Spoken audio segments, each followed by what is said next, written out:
excuse me. Nice. Forgot we had cassette with us.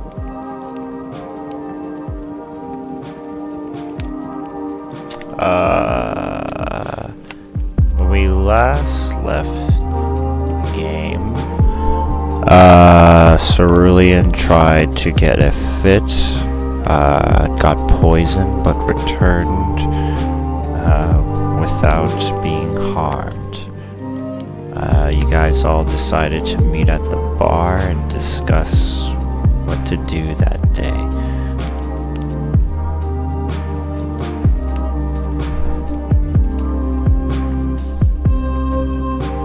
You're all served your usuals at this point. They know who you are.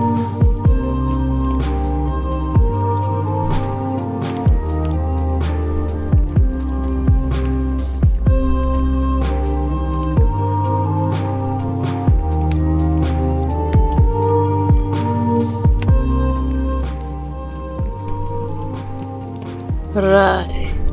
So.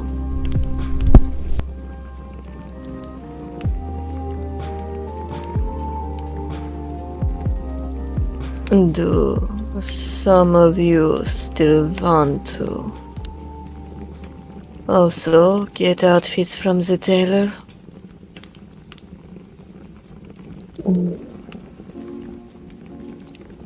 Well, might as well cover a basic just in case. Yes.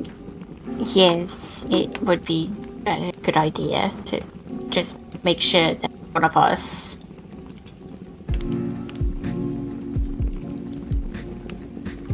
Alright. Just be careful. He probably has more of those poisoned claws.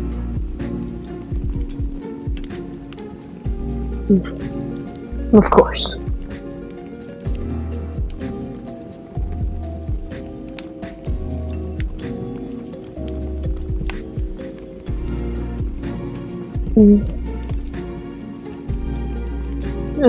Yeah, Callum will go down to the shop and also ask for does Xander come with him? Now it's going to one by one. Okay. Yeah, Callum will go down to the shop to ask for a suit. Maybe we should do it on all different days. Okay. Just in case.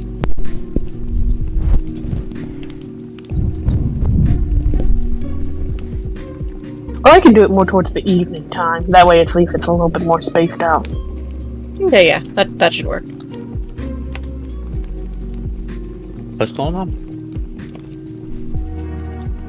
I'm going to go ask for a custom-made outfit from the tailor around evening time.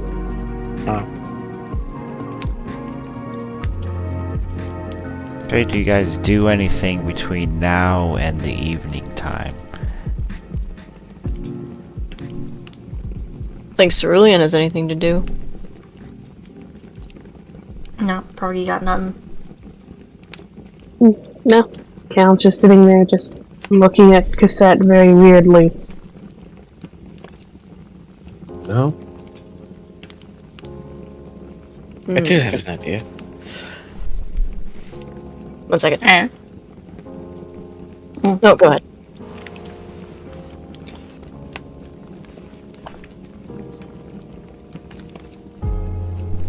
Yes, I'll let you know as I find out. I'm sorry. I did not hear an idea in that. I think you forgot to tell us.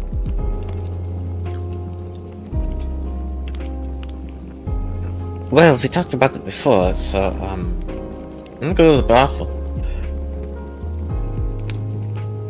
Oh, that. I do not recall this plan, but whatever you desire, I suppose.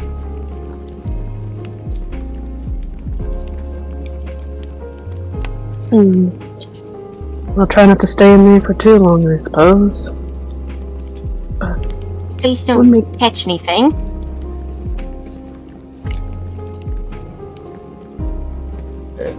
If he does, I can handle that. Perks of being a paladin.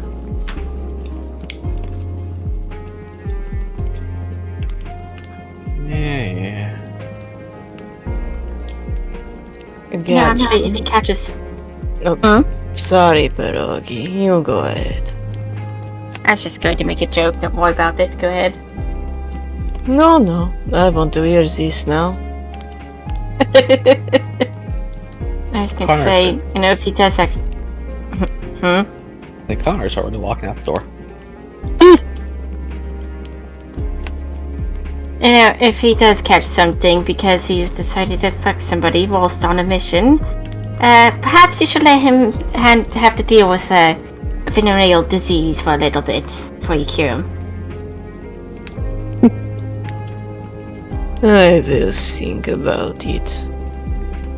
Technically, we're not quite on the job right now. Yeah, that's one of his downtime stuff. If you do whatever you want at that time.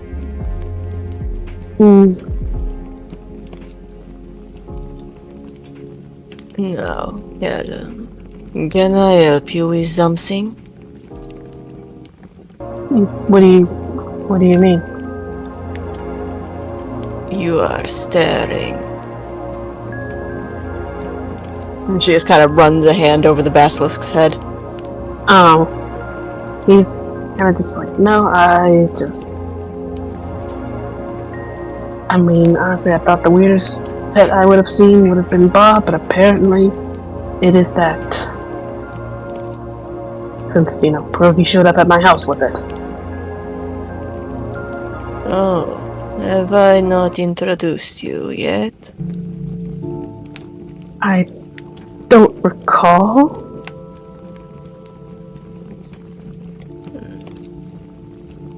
Well, this is Cosette. And she is mine.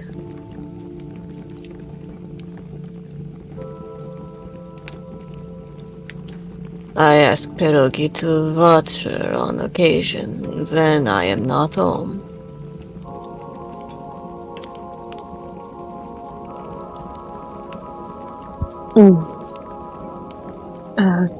Okay, fair enough.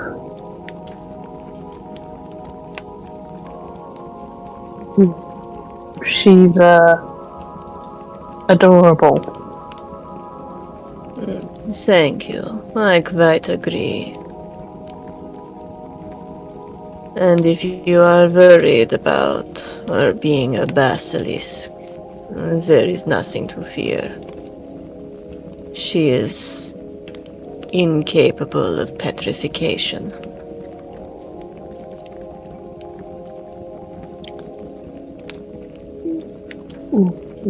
If you say so.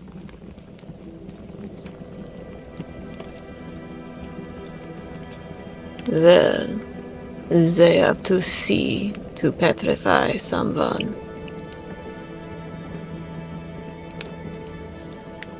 And she does not possess that ability.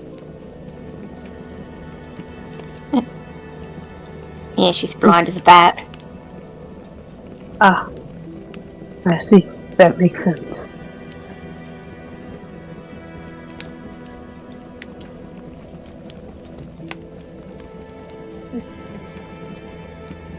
Galen continues to drink his beer through his straw.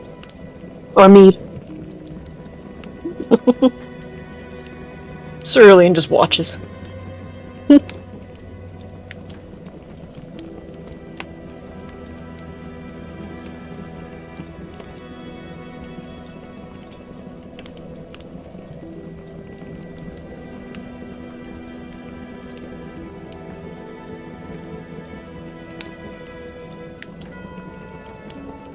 Where does Cotter go?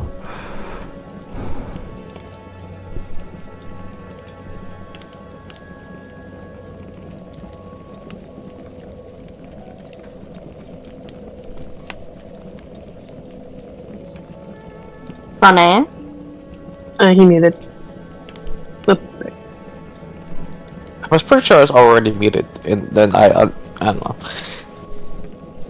And then it like remuted me. I don't know. Hello. Yeah, we hear you. Yeah, I don't know. It's just gonna go to to one of her popular brothels nearby. That he's probably been to, I'm sure.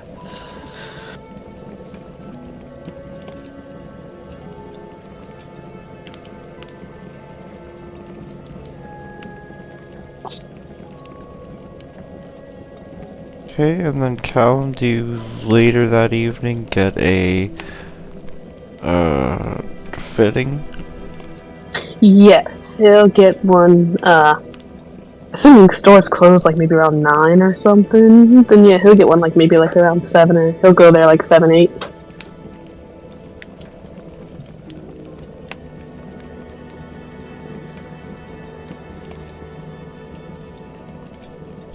He asks you what the suit is for.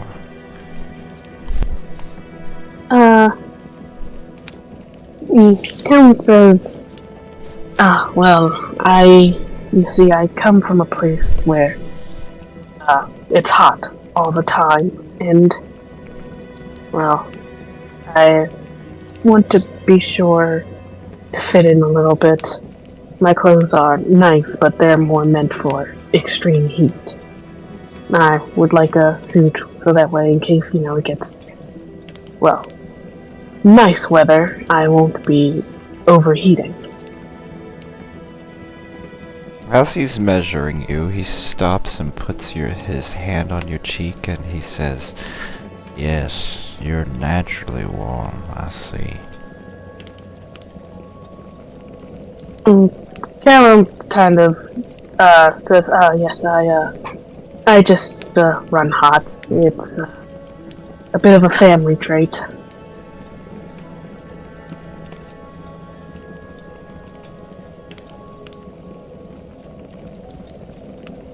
He goes to the back and he brings out a suit and he says, "Try this on. This material." Okay. It adjusts to your body's most comfortable temperature. Yes, thank you. Callum will go to the sitting room, and he's going to smell it first to see if it has anything on it.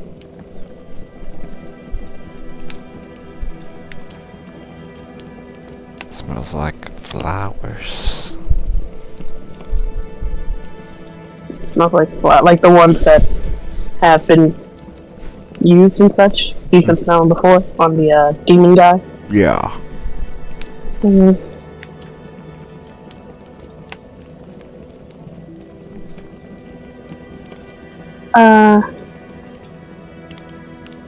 Callum will. He's already kind of touching the fabric. Is that doing anything? No. Not at this moment. Alright. I'm gonna investigate it real quick. I can see how it works.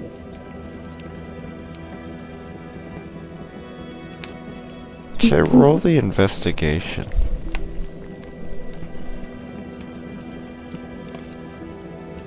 You don't know.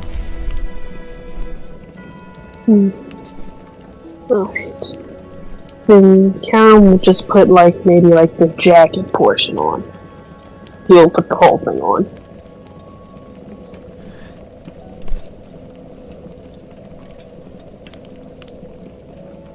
You feel these pricks going on your arms and your back as you put the jacket on. Make a Constitution saving throw.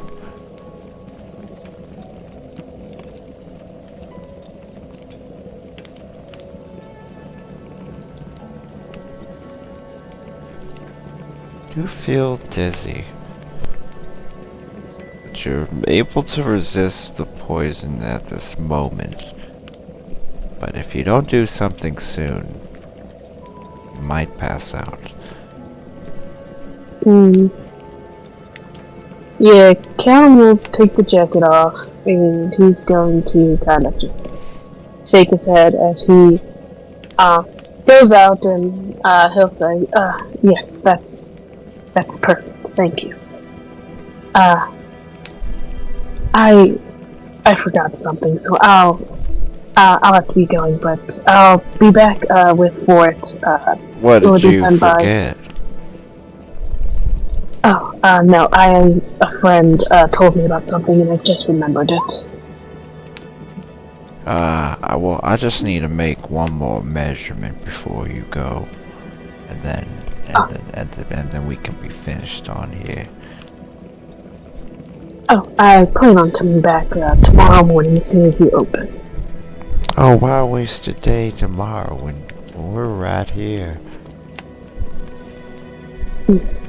Thank you, but I promise I'll be back in the morning. I have to go before my friend will never let me live it down, and Callum will just go out the door. Make a Constitution saving throw.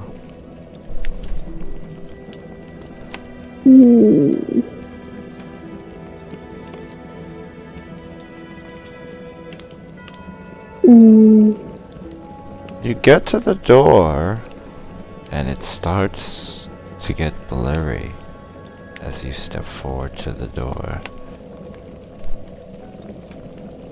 You feel like you're going to faint. Are you keeping the 11?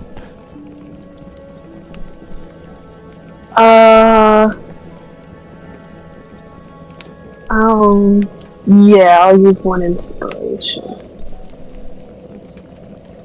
14? I mean, if Callum does feel like he's going to pass out, he is still going to leave the door and just pretty much try and get as far as he can towards the tavern.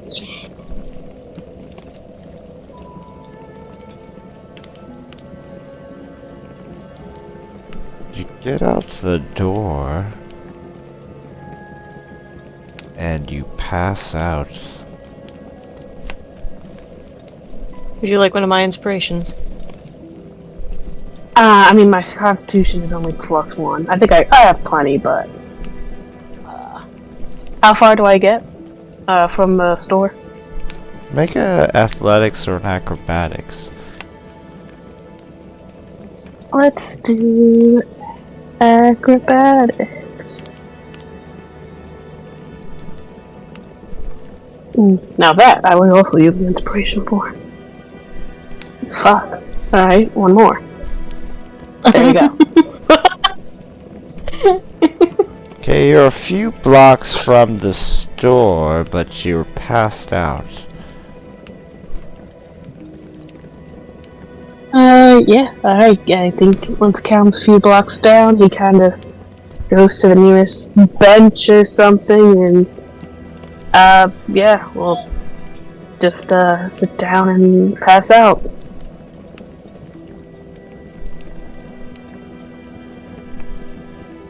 Okay, is everyone still at the bar at this time?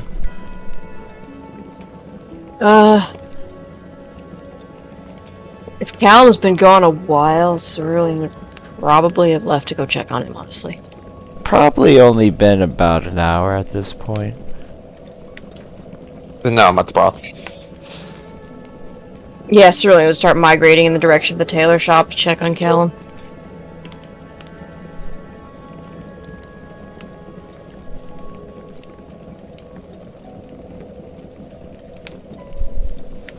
Okay, you get to the tailor shop,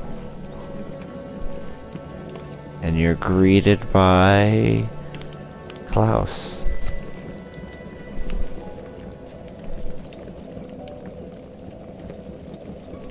She doesn't really go in.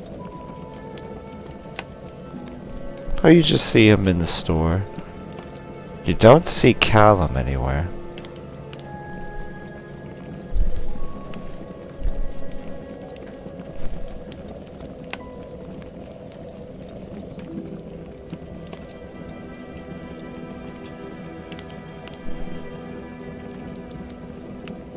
Yeah, she's probably just gonna. Because she has no clue what's going on, so she's probably just gonna find a spot to watch. Probably from a distance, so he doesn't see the gigantic armored Leonin. Okay, how long are you gonna stay here? Until the shop closes, probably.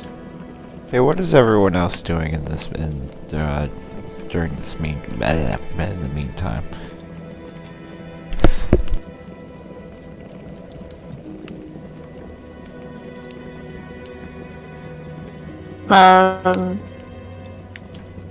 Or he would have stayed waiting for the others at the tavern. Yeah, then also just went to the tavern. Ask the pretty women if they've seen, if they saw some shit about the around where the murders happened.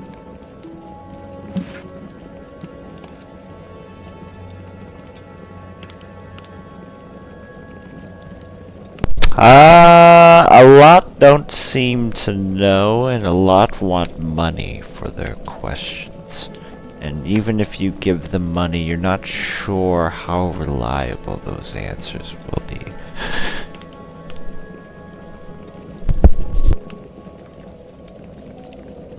So people with their ears on the ground, you don't speak about. I was kind of hoping you lot would know a bit more, or seen something.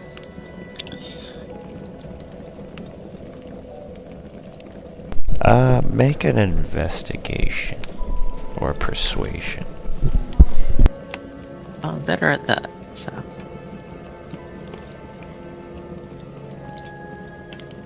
That works.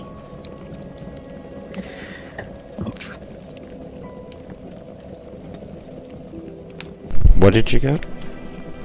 12. 12? With a 12, she says, I know that most of the time, one of them says, that they seem to go for families most of the time, but women that are exquisitely beautiful, or men even, seem to also be targets. But you know, how many of those, how many tens are running around this city?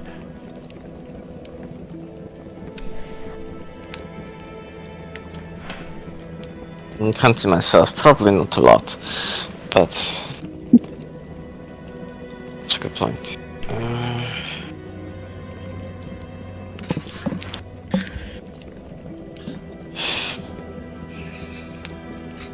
But you just never seen like anyone around those scenes, or someone perhaps leaving them. One man dressed in a sailor outfit says that if you give him a gold piece, he'll tell you what he's seen.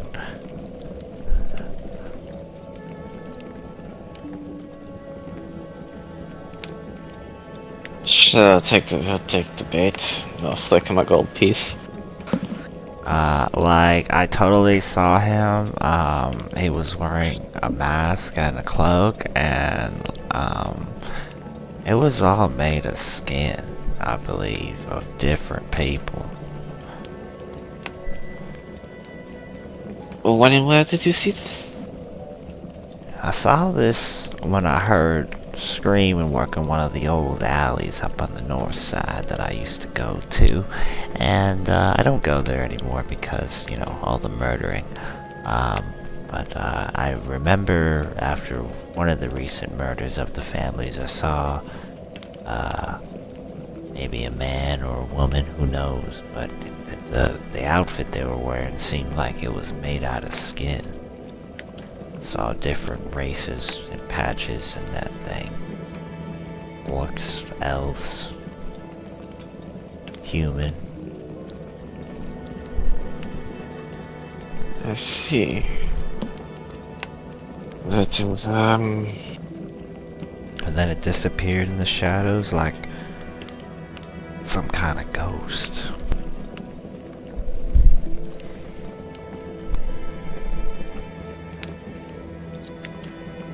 Thank you for that. Something to go on. See a dominatrix gnome woman whip your knee and say that she saw him fly in the air.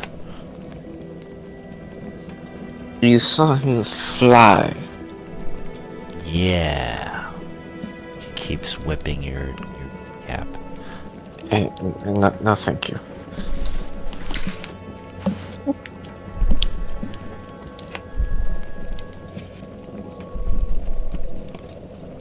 I will take that into consideration. Big Orc comes up to you. He says, what the fuck are you doing? You waste my girl's time. Are you here to fucking, get your load off? Or are you just asking fucking dumb questions? Well, I'm actually part of the investigation, so I just assumed that, they would know something, but, Well, that investigation is gonna cost you a fee. Give me 5 gold pieces for just being here. what if I just take one of the girls? What do you mean, take one of the girls? For a time. You have already been taking time.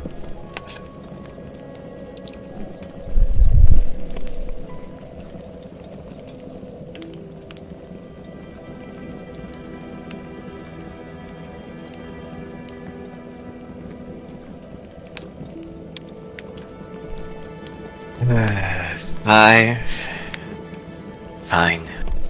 5 gold. Now you can get a girl. Or boy. Yes, thank you.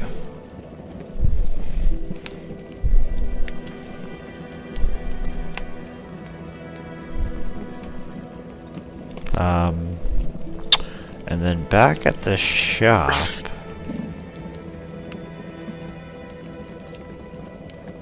After he turns off the lights, do you get closer, Cerulean?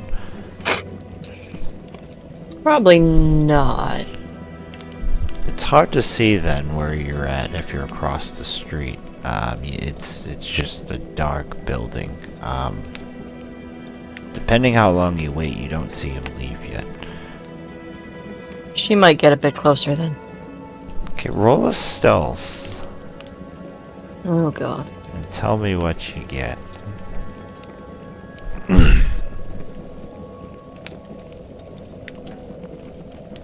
Inspiration.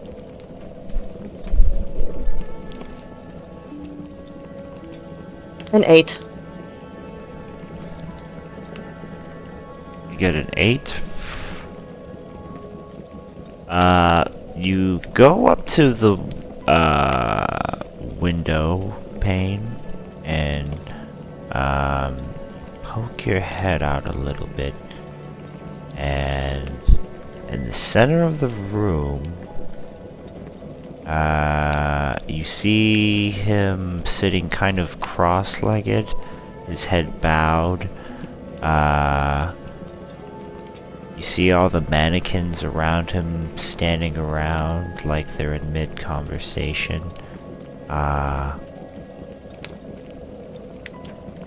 You hear him muttering. Do you speak Abyssal? No, she does not. Oh, you just hear him muttering this guttural noise. And then as you're watching, a cat screams and claws at your armor, making a loud noise, and he instantly turns his head and cracks it looking your way. What do you do? Immediately tries to duck out of sight. Duck out of sight. And then what? Bolt her ass away. Okay, make another stealth check. Tell me what you get. A 4. Okay, you run into a couple trash cans in the alley on your way out, and people start turning on their lights as you dash back, what I'm assuming to the bar. Yeah, in that direction.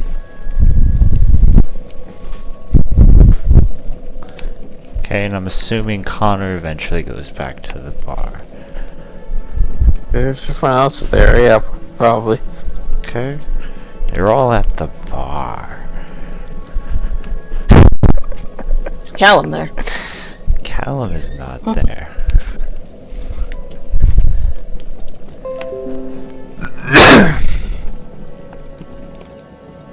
I'm assuming Callum never came back.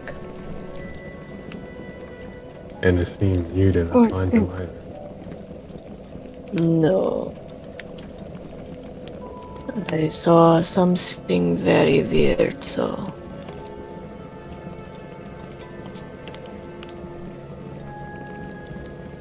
What did you see? The tailor was sitting in the center of his shop after lights out. All the mannequins around him, chanting something I did not understand.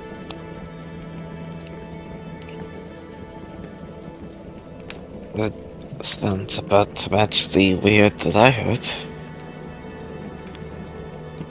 What did you hear? Sailor told me he caught sight of a man in a skin suit, a patchwork skin suit, I believe he was running from one of the scenes. Wonderful. On the north end. And then the gnome told me she saw him flying, but I think she's just drunk.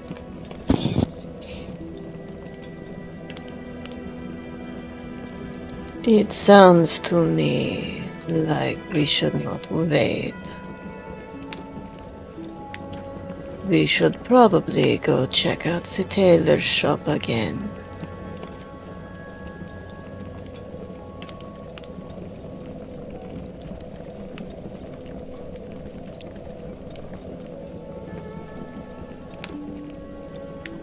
If Callum put on those clothes, I may twist his head off. Meanwhile, We're knocking this time.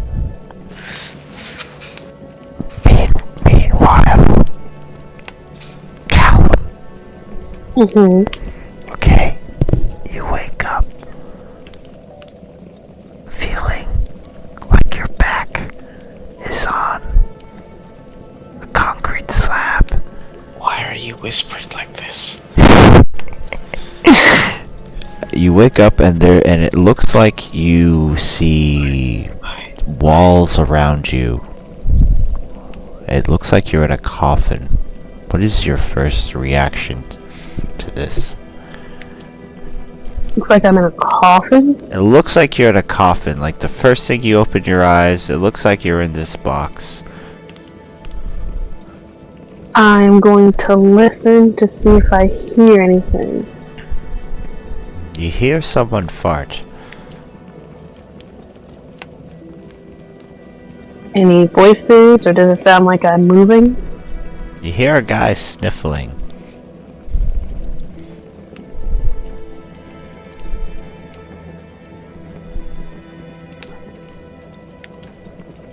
Like crying, or?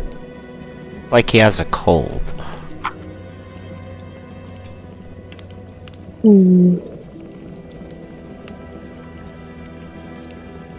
Alright. Does it sound like he's moving around or anything, or? No. Can I push the lid of the coffin up? You realize you're in a cardboard box as you touch it. It's easily opened as you see the night sky, and you're in an alley in between somewhere in the city. You see a homeless man cooking what looks like some kind of stew in a trash can barrel fire. As he sees you get up, he's like, "Oh, wow! You must have had a lot to drink. You're lucky I found you."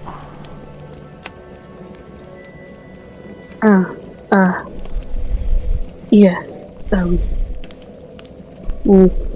probably looks around a bit. What? I remember I was on a bench. What exactly happened? Well, I walked by and a couple of kids were poking you like you were some kind of piñata, and then I shoot them all off. And then I noticed this fancy man in a suit that kept eyeing you. I stood there for a few hours making sure he wouldn't do anything, and then started to get a little drizzly, so I took you in and put you in my house, which you just broke. My apologies. It's okay. I get a new one. But, I thank you. You want some stew? No, I should actually get back to my friends. I imagine they're very worried sick about me. Okay. Try to be careful drinking. Yes, of course. Thank you so much. You don't want to end up like me. I was, sucking people off for some gold pieces to get a rocky high, eating stew made from rats. You don't want to end up like me, young man. Cal nods and says, yes, I truly am in your debt. Thank you, Mr. Corbin. Thank you, Mr. Corbett. Callum will give him 8 gold. Oh, I'm gonna get fucked up.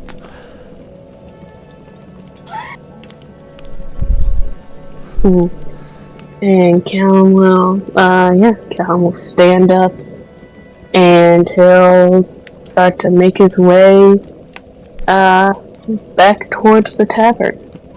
Okay, and speaking of the devil, Callum pops up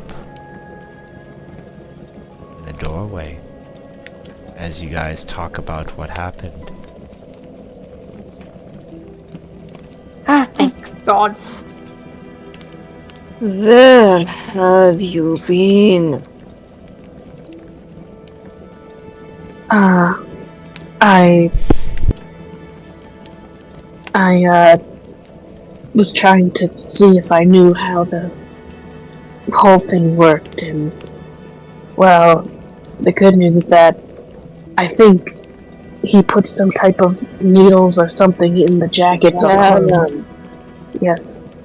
We already figured that out from my dress. I warned you. I just wanted to see if there's anything else to it. Do not be stupid.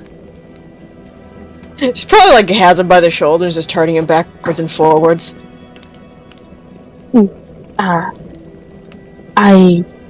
I'm okay. I did pass out on a bench, but this old homeless man helped me, but he did say that the tailor was eyeing me, so he took me back to his home. You are lucky. I was worried. I went by the tailors, but I could not find you.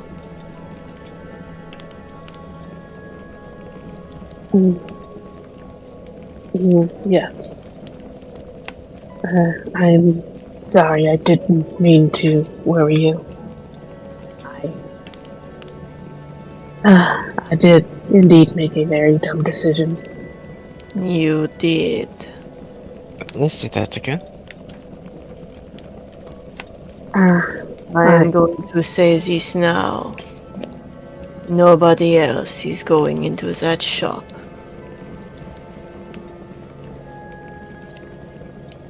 Why? Because I do not trust anyone here now to not make a stupid decision. Well, that's not their decision to make. Are you going to go get an outfit commission, Xander? Well, I need to at least look us at the shop. Well, I meant nobody was going in there for new outfits. We're 100% still breaking in.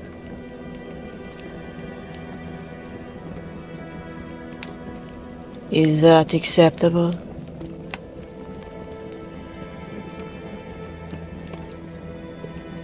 Oh yeah, of course we're breaking in. Still want to see the outfits he makes though. The outfits will still be there, you know.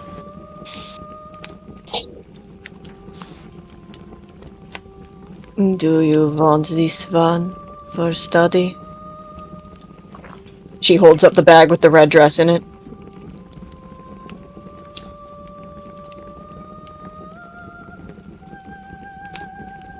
Yeah, I guess that'll do. I'm done with Have it then. that.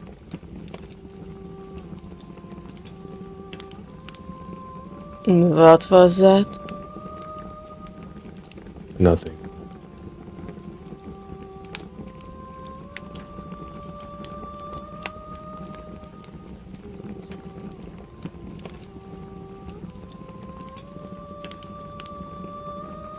Anyways, I would suggest we wait until it is a little later at night, and then go have a look.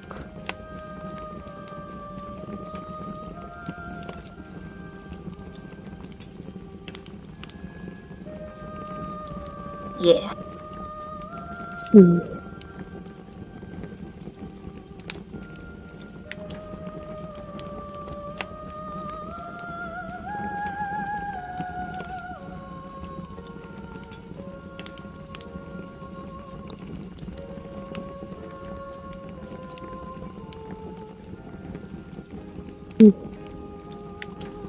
Cam does look a bit like a sad, kicked puppy.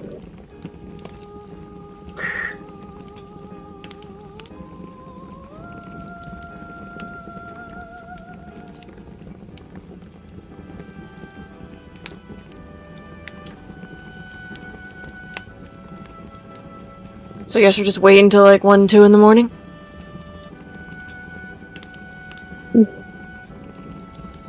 I guess so. Yeah?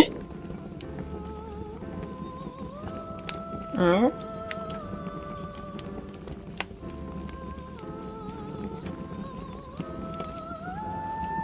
Okay, it is late at night. Only drunks and crackheads are out at this time, and the hoes. What do you do? To the tailor shop. You go to the tailor shop. Do you sneak towards it or walk towards it?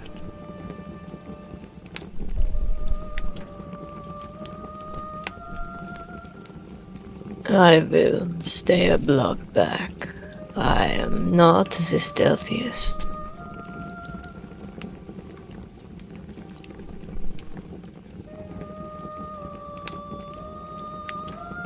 Yeah, that's probably best. Fair enough.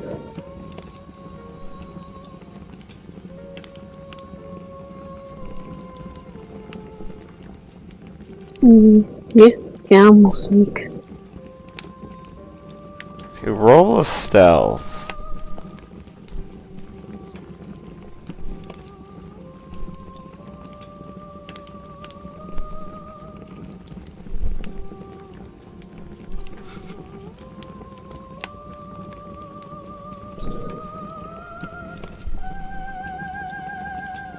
Okay, you get to the window.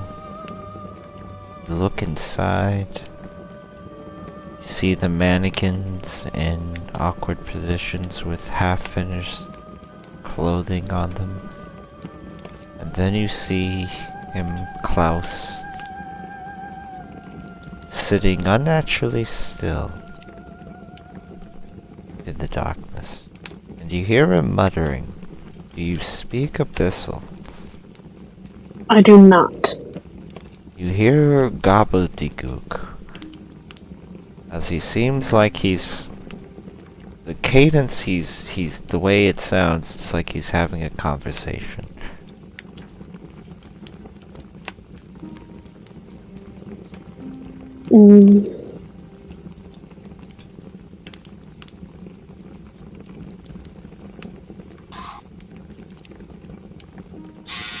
Okay.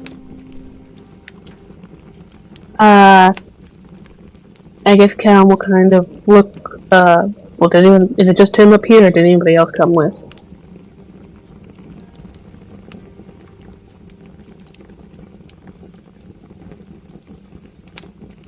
I'm gonna send Bob with you. Okay. Then he'll, I well, feel like Corgi would have stayed behind. okay. Sorry. No, you're good. Does Bob understand Abyssal? Yeah, but they Callum probably would have returned and said, "Do you understand any of this?" Assuming that he might be talking to Xander through Bob. Bob just shakes his head.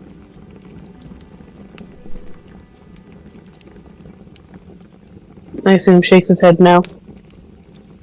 Yeah.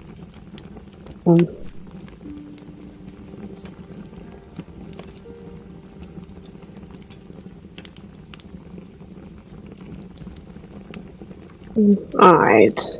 Then Callum will go ahead and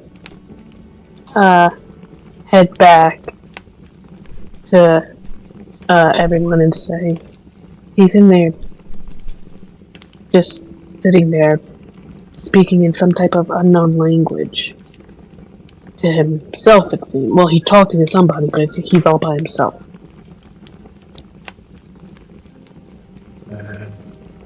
Still,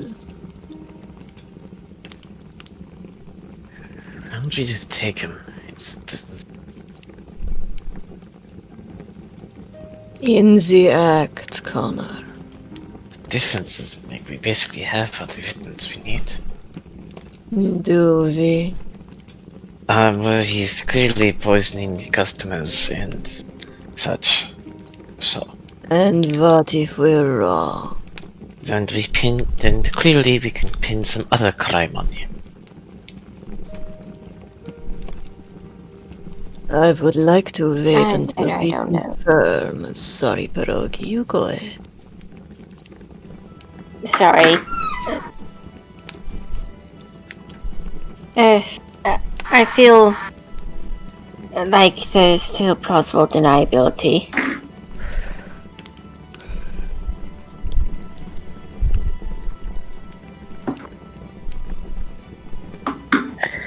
Oh.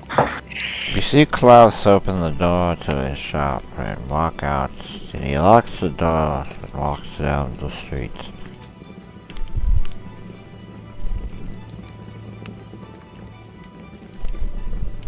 I'm going to follow him.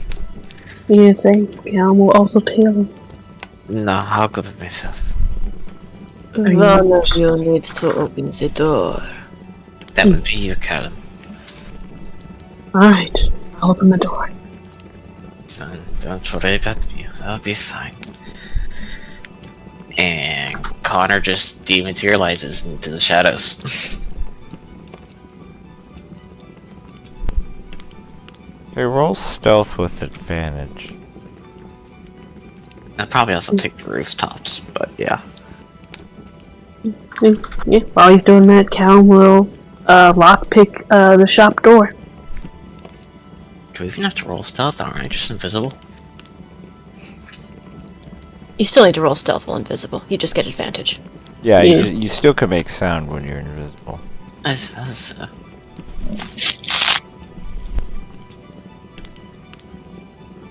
And if you're lockpicking, then roll the lockpicking.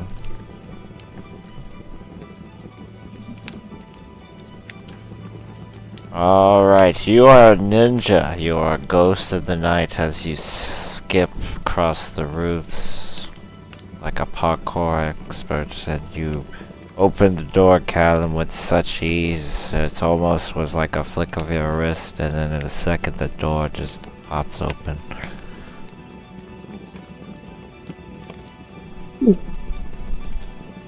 These locks aren't particularly easy.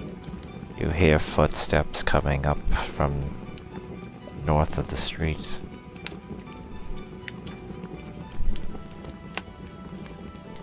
Who are you saying it to? Callum. Oh. Like towards him? I would say if so, then he's going Coming to hurt towards me. you from the alley. They're about to turn the corner. Okay, yeah, he'll hurriedly go in, assuming Bob's with them, and silently shut the door out of, like, crouched. I assumed you were all behind Cal. I think they are all of you behind Cal? Cerulean's not stealthy. She's probably staying back and watching the street. Okay. What you see come around the corner is a dominatrix gnome walking a high elf on a leash down the street, kicking him and whipping him as he's walking down the street. And then she passes by.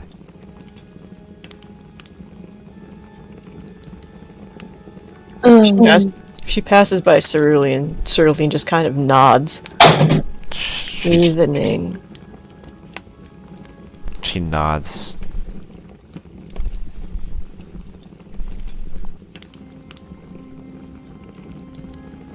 Odd ones here, aren't there? Callum says as he looks at Bob.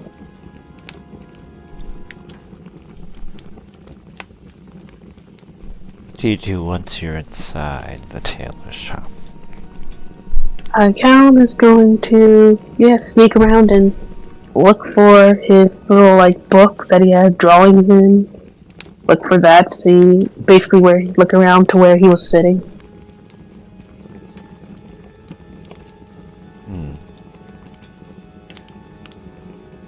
See if he made any new drawings and such.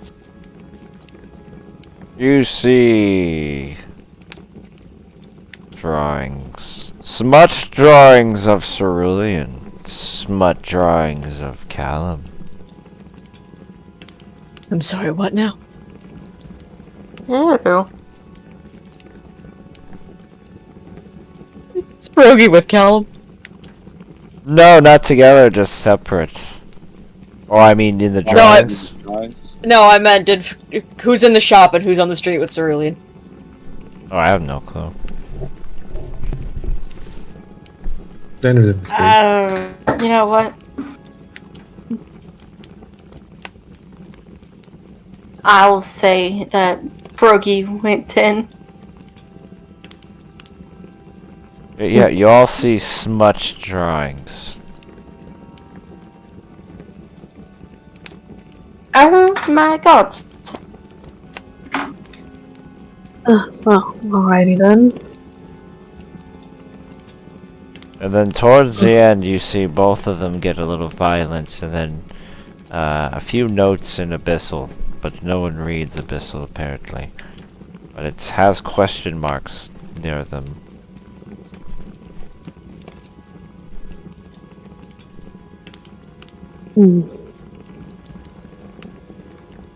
Well, these are certainly violent, but I don't really know if they scream next victim.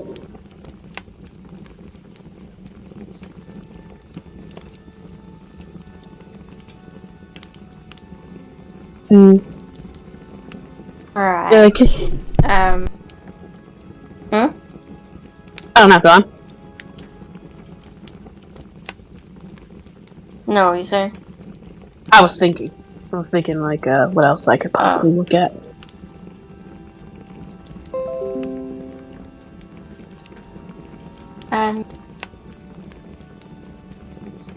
Anyone have a pen and paper by chance? Yes, I do. Alright. let's write down what is written down in this. So that way, perhaps we could find someone who could translate it. Yes, good idea.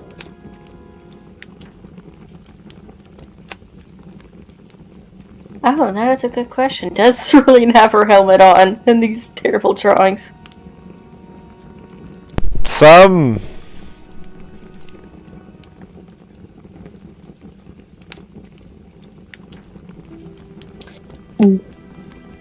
Yeah, well, Pierogi looks is copying down the abyssal. Calum is still like walking around, seeing if he can find like maybe the needles that he used inside of the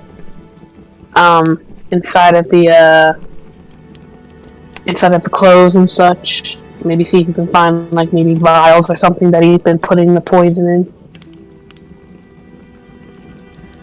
Okay, make an investigation.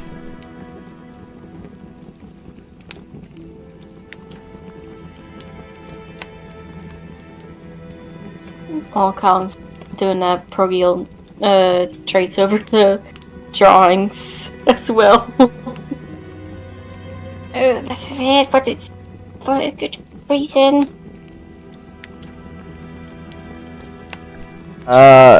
You find a dye press with traces of the blood Vaeloria.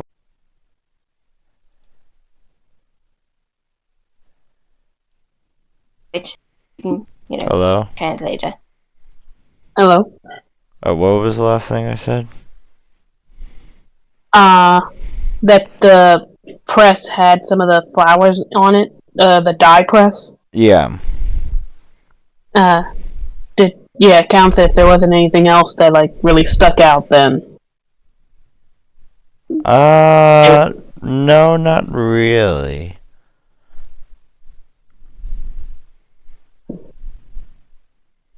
Alright. What were you saying, Pierogi? I've written down everything, all of the language, what was written in the book, and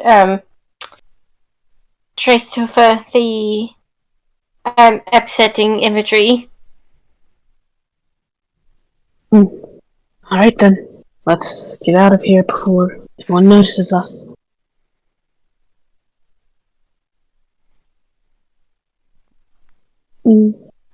Right. How long do you follow him, Connor?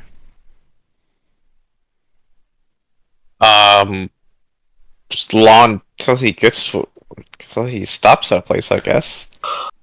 Till he reaches his destination. 30 minutes in, you see him come upon a homeless man eating some stew, and he stops.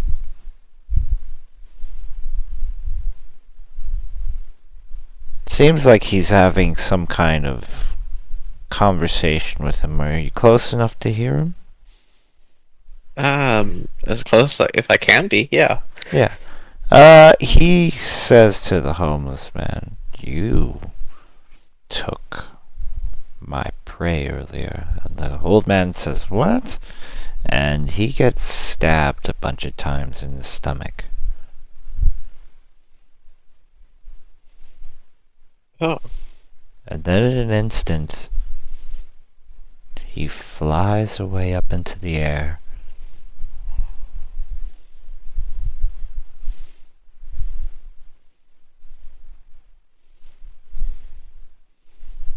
Well, be damned.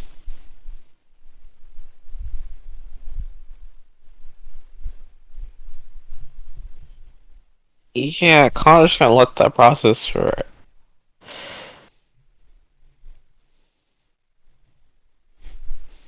Well, let's go check if somehow the homeless man's still alive.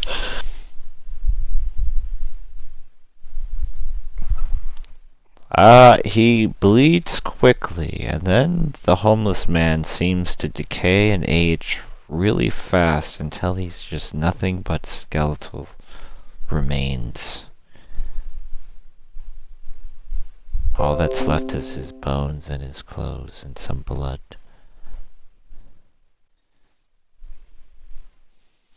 Hmm. But do we smell like some sort of like acid or He smells like the some flowers. corrosive? Okay.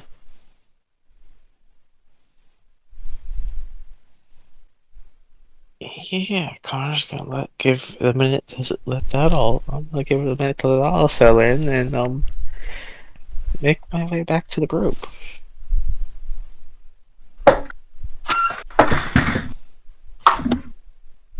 What's more horrifying, the fact he did that, or the fact that fucking gnome was right?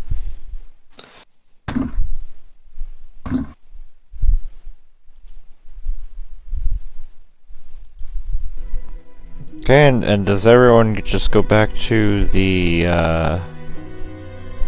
bar, basically, or to their houses, or?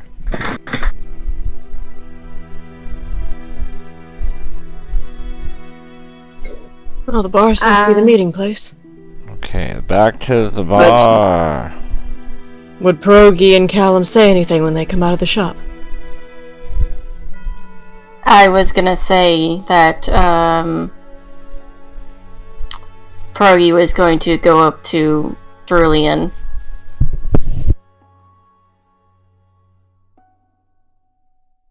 Did you find anything? Yes, we did. There's a language that we don't know, and some rather inappropriate drawings of you and Callum, and well, I did notice that some of the drawings of you had you without your helmet, so I wanted to see how you felt about that being shared for, see if Let me see would you them. like me to draw over them? Yes, of course.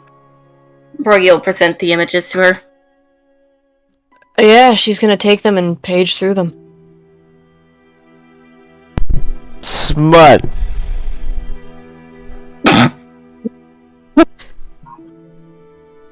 I'm not gonna describe it, but it's, yeah, serial killer smut. How accurately is she drawn? He's pretty fucking accurate. He could make some money if he commissioned these art. Well, the thing is that he took her measurements, but she never took her helmet off. Yes, How accurate is her face? very.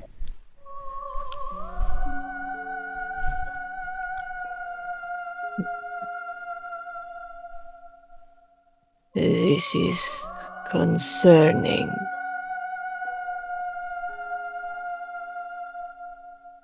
I did not take my helmet off in front of him. Wait, what?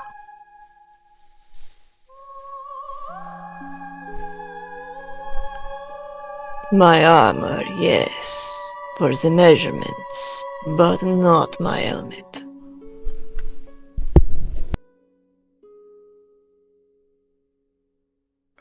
How accurate are the drawings? Very.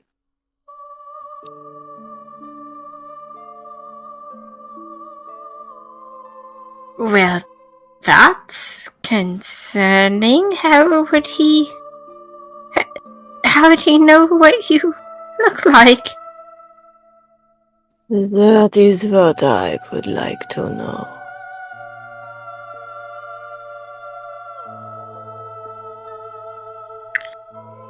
I would suggest we regroup back at the bar and wait for Connor to get back.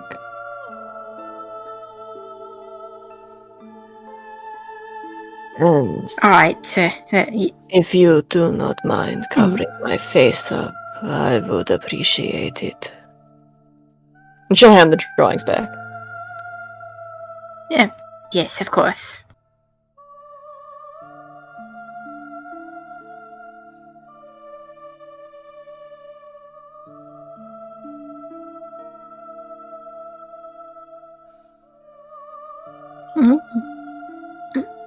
Brogy will head back to the bar and he will scribble over the images of Cerulean's face.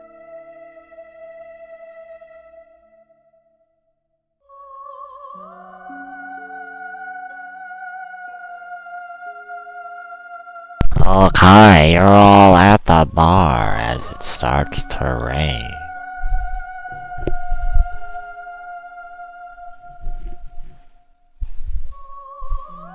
Mm.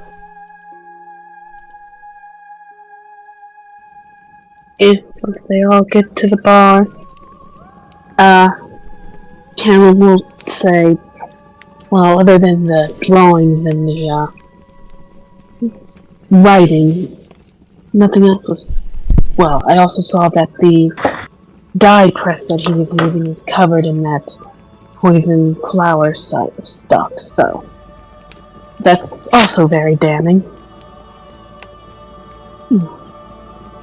But other than that, nothing else.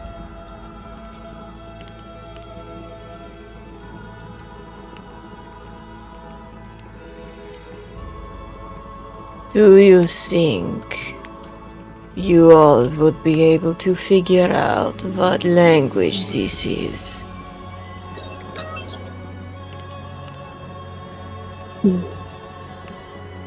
Could maybe go to the library and see if we can translate it. Unless Xander is able to do something magic-wise. Unfortunately, no. We're gonna actually have to do hard work for this one. Then I Right. could suggest you and... Oh, I am sorry, Pierogi, I keep interrupting you. No, go ahead. No, go ahead. I would suggest that be a task for tomorrow.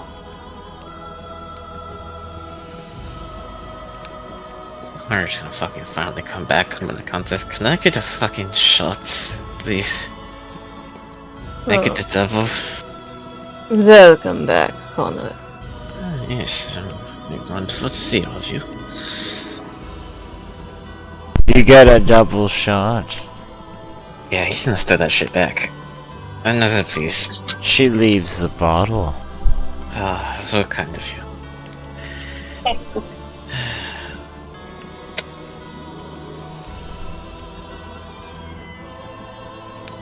Okay, he's gonna pour another shot. I am assuming you found something. Well, I walk up to a homeless man and mentioned something about stealing his prey before he vigorously stabbed him. And then he flew away into the sky. That stupid gnome bitch was right. He stabbed him? Is he okay? No, he's dead. He's very much dead. Oh.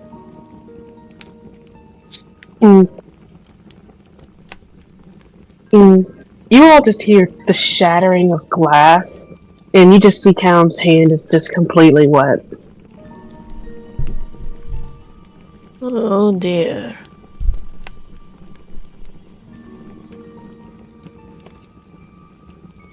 Excuse me, miss. Could we get a tablecloth over here, please? She wipes up the mess and cleans the broken glass. Thank you. Sorry, I dropped my cup. Yeah, Connor's gonna throw back another shot. So, I suggest that we just walk over there now and kill him. You mean arrest him? No, I mean to kill him.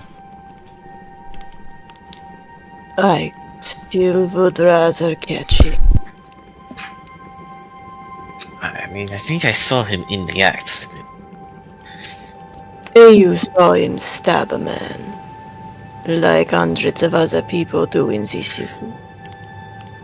No, Celine. He walked up, stabbed him several times, and then his body, the man's body, decomposed into nothing but bones and rags.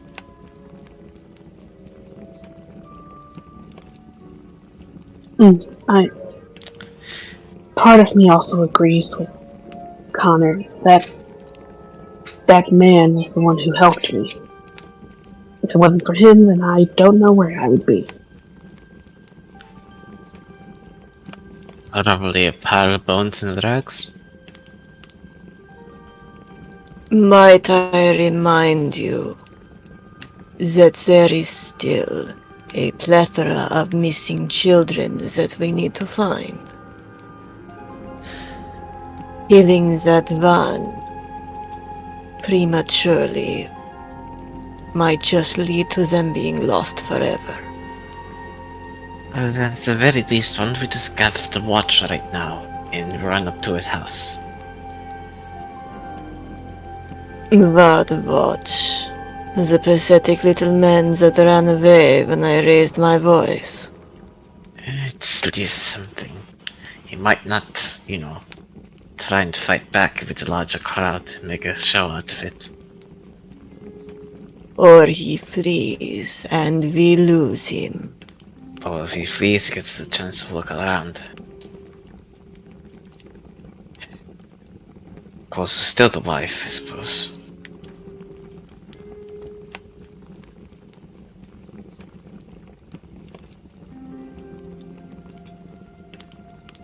I still would rather put him in a trap and shut it.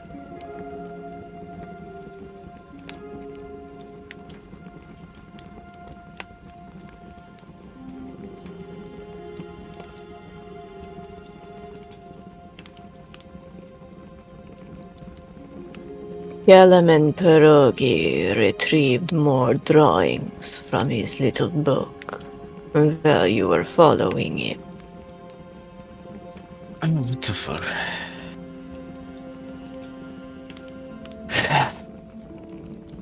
But tell the method didn't twice this time. Cerulean just puts the,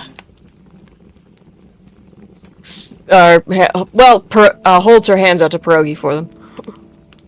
Sorry, I forgot for 5 seconds that she handed them back. All good, yeah. Brody hands them to her. Kind of shuffle through them, put them in order, and then put them down on the bar top. Smut! Oh. Oh? Oh. Oh. This is... Huh.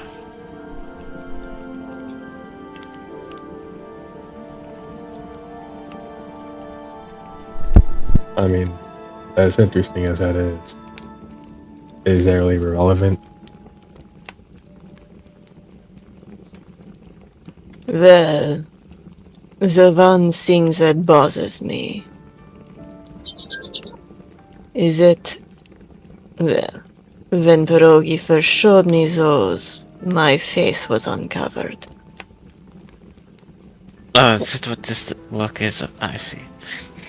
Yes. And I did not take my helmet off in front of him.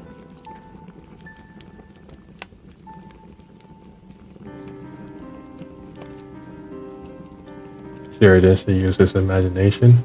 I mean, that's No. how it is. He was very accurate.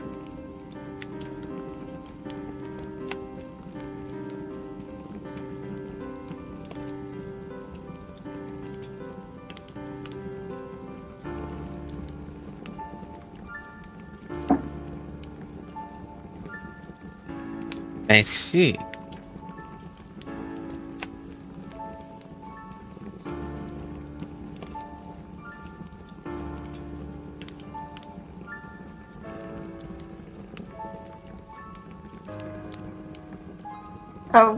I will say, along with the smut drawings, there are actual, violent drawings and shit like that.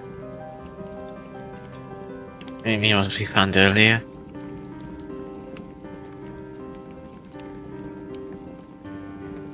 Hmm. You mean what we found before, the other night? No. One. Cerulean and Callum. Oh, well, I don't remember finding pictures like this of his other customers, so... I'm not sure that would...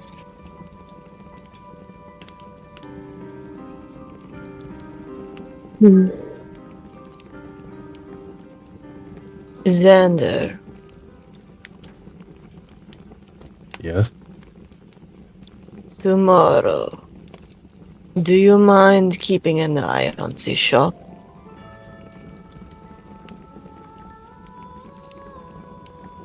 Well, that was the plan. Alright. Just running through it again. So he, again, apparently he can fly, so keep that in. Don't worry. I have Bob to knock him down in case he does. Right. That'd be a sight to see. It would be. Hmm. He is a tenacious little bastard.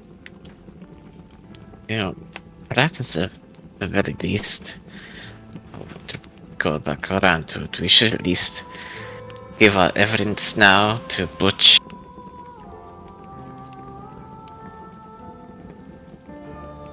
In the morning, maybe. Yes, just, at the very least, maybe they have someone who can read all the gibberish. I think the plan was to go to the library in the morning and see if we could figure it out. Yes, I will be there as soon as it opens. So that way we can get everything to Butch very fast. And then I think the following night, you two should pay the shop another visit. See if he hasn't added to his collection. By that point, your dress should be ready, shouldn't it? No. Day after tomorrow. I will say I did tell him I would come back to quote-unquote finish my measurements. Well, he's already looking for you, Callum. I don't think that's a good idea. Yes, do not.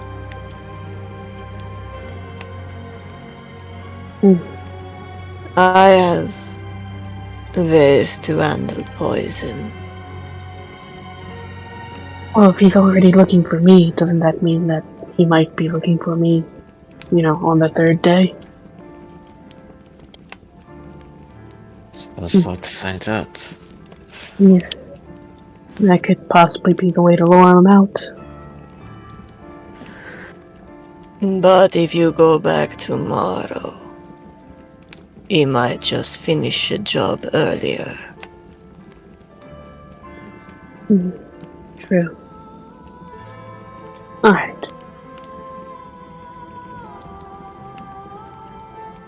For now, I suggest we all go home and get some rest.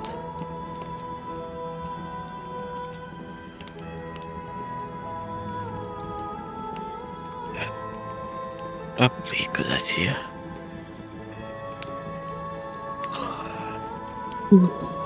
Does Connor still have those drawings, or did he pass them back? Sorry, Rena. It's a delay. I don't know how to fix it.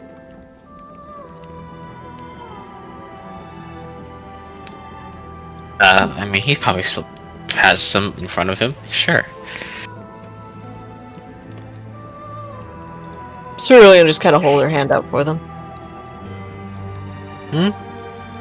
Oh, right. And slide them back over. Yep, she'll take them. Probably roll them up and put them in like a pouch on her belt.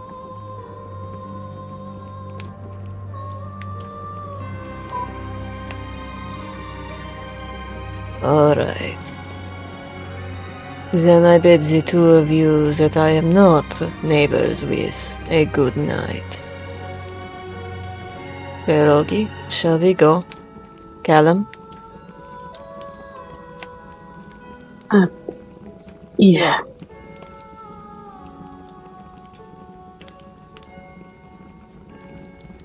Oh yeah, she'll get up and head for the door.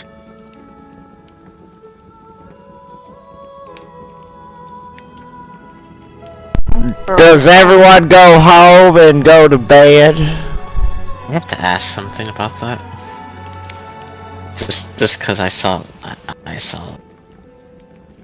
her token out there. Was the wife wasn't actually standing outside the tavern, right? No, she wasn't. Okay.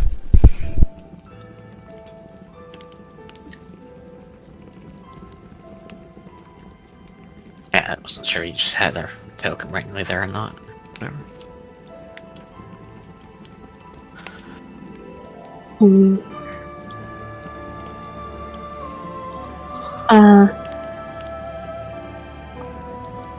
Yeah, when Cal gets home, he probably does a little stress / anger scratching on his walls, but other than that, yeah, after that, he finally gets that out of his system, he goes to bed.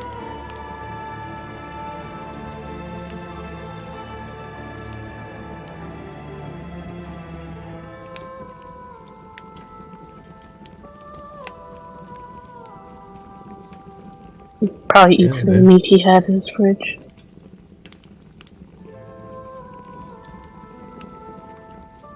Then it goes to bed with one eye open this time. My ass Bob watch outside, above the house.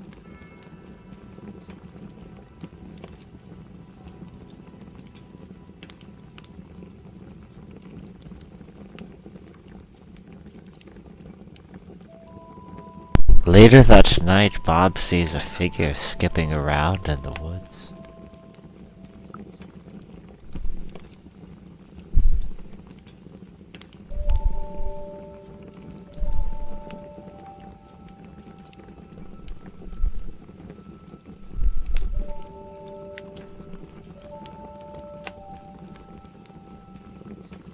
Yeah, damn weirdo.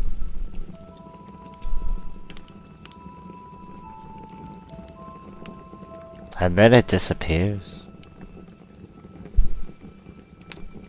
Do you look out your window?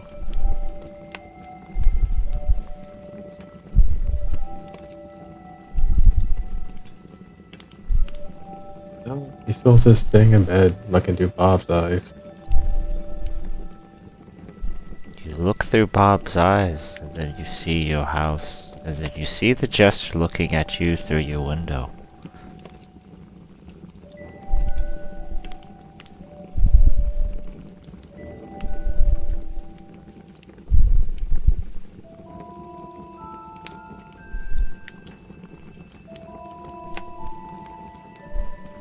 Yeah, seeing that, Xander will actually look up.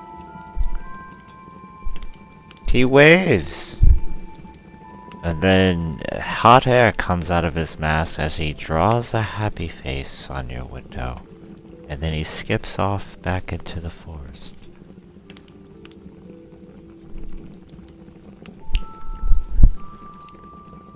Yeah, Xander runs up to his window, opens it, and yells out, "Stay away from my house, you weirdo!" Ho ho ho ho ho!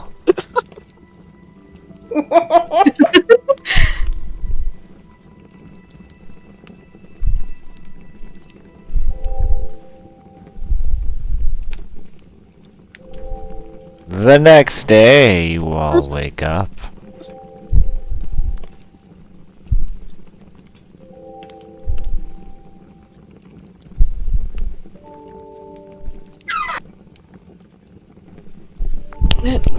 William probably climbs out of bed and goes to see if Pierogi's made breakfast.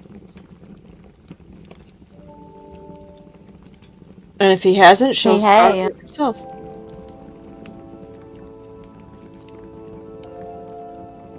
Sorry. Yes, okay. Thank you. She'll sit down and start eating.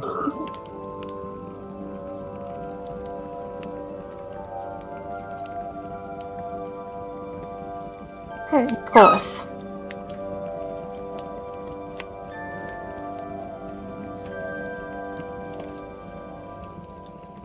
Are you planning on going with Callum to the library?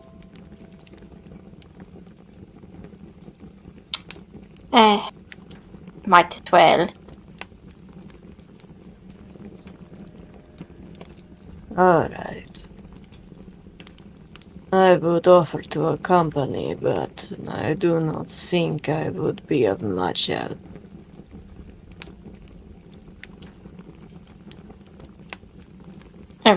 No, that's fair. Perhaps you could see what Connor is going to do? Or Xander? Xander is on stakeout. I would stick out a bit, I think. I suppose I could see what Connor is up to. Something stupid, probably. Yeah, probably.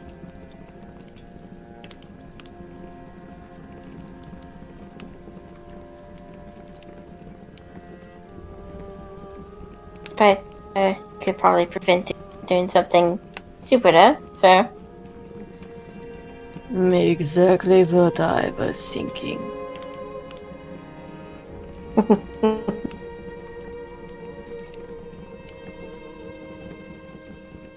Well, good luck to you. Connor sneezes and goes back to sleep. Same to you. Before she heads out, Cerulean is gonna go have a look at the flowers she put in the bowl of meat. See how they're doing. The bowl of meat is just full of dust. Are the flowers still alive? Yeah. Yep, I guess she'll empty the dust out and refill the bowl.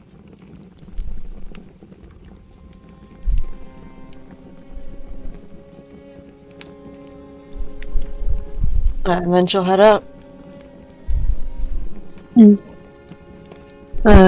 Pierogi, when you leave your house, you already see Callum pretty much walking towards the city, towards the library. Well, then Pierogi's gonna hop after him.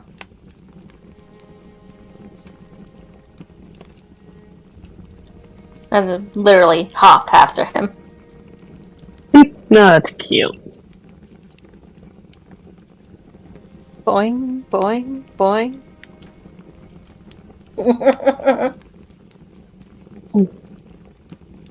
Oh, Pierogi, good morning. Yes, good morning. Where are you going? Oh, I'm going to go with you. Oh, alright. Well, two heads are better than one, I suppose.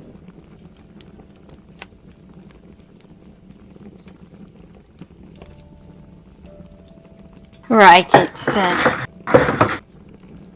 figured it'd be better to, have two people go to the library, and Cerulean's go to see what Connor's doing, and Santa's gonna do a stakeout, so.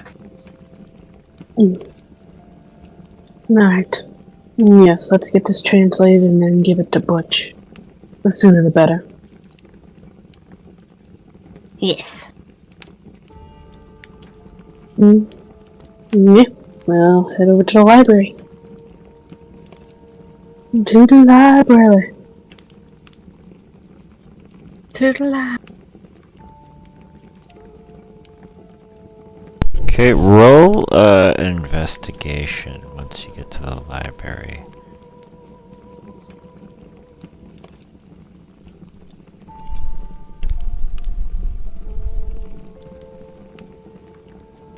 Nice. Okay, you're able to translate the abyssal, the notes next to your picture and Cerulean's picture. It says the poison doesn't affect this one on both of them. Such unique skin.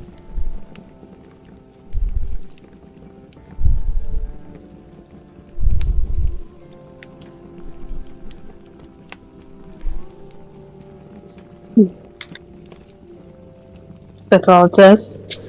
It reads on more about smut fantasies. Then it seems to go into poetry about pale night. And then leaving on to ending with I must have their skin.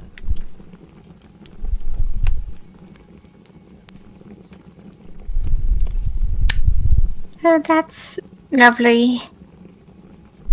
Well, at least I would say this is pretty much our smoking gun. If not anything else, at least it proves that he is part of some other type of crime. But, yes. Well, yes, it is pretty good evidence, though not quite damning just yet.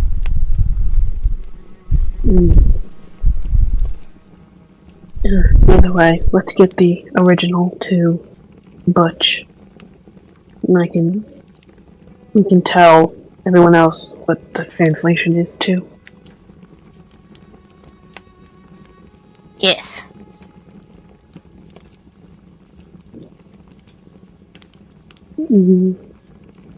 Yeah, well, after that, we'll head over to, well, I guess technically look for Butch to give him this evidence.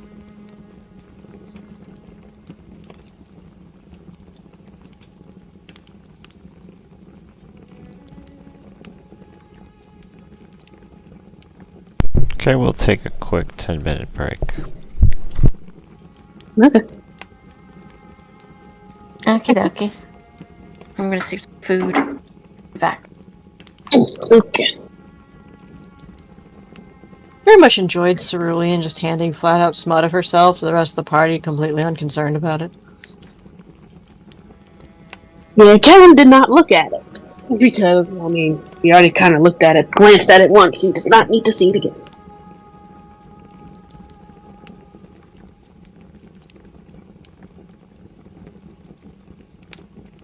Feel like she only showed off the violent ones surrounding Callum, not the others.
I'm back.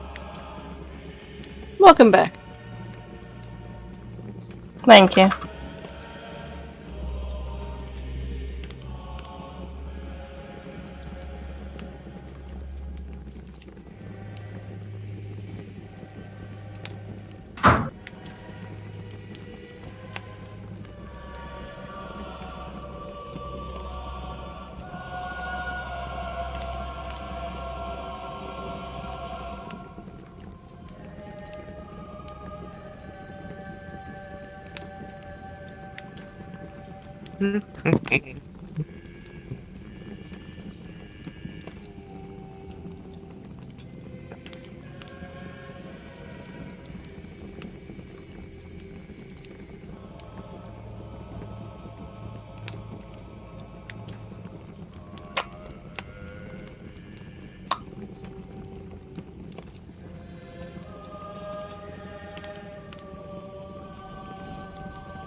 Welcome back.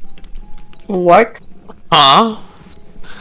So Did not what, catch you any. guys are going to the butch with the evidence? Yes. You guys are going. Oh, never mind.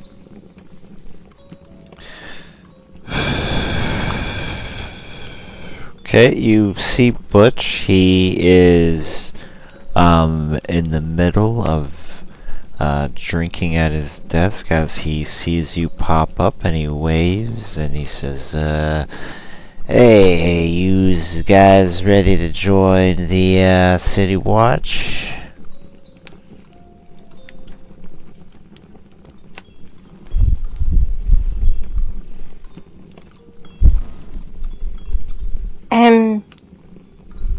Not quite.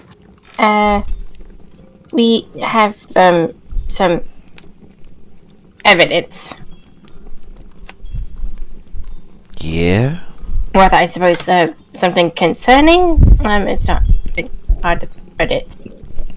Yes, this is regarding the artist that's been going around. Well, I have an inkling on who it is, but nothing is definitive. And Callum will give him the paper that the guy drew and also the translation from Abyssal.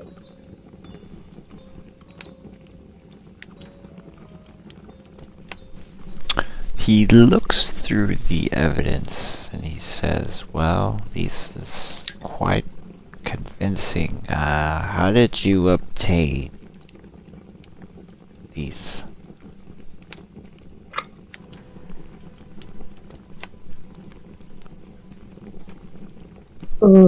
Callum just kind of looks at Pierogi.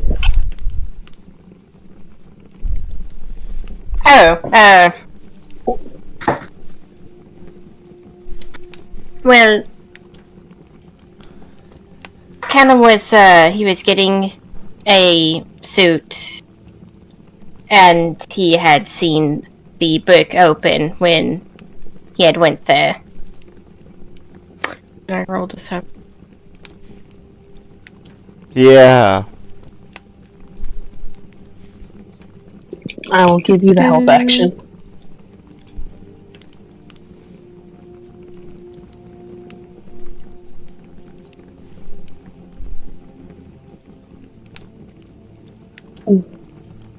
Well, help out because it's an advantage anyways.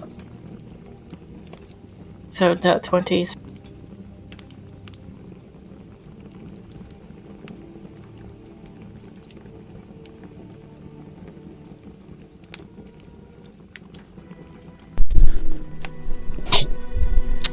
He's gonna look at you with a hard look for a second, and then,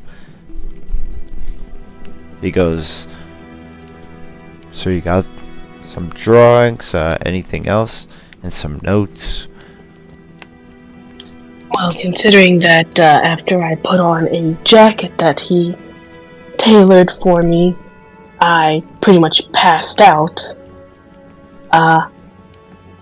I was luckily helped by a very kind homeless man who also said that the guy was staring at me after I had passed out. That is also extremely suspicious, the fact that, he is poisoning people who, want to try on his clothes. And we think he's using this flower, at least I think anyway. And it was the poisonous flowers found on his dye machine.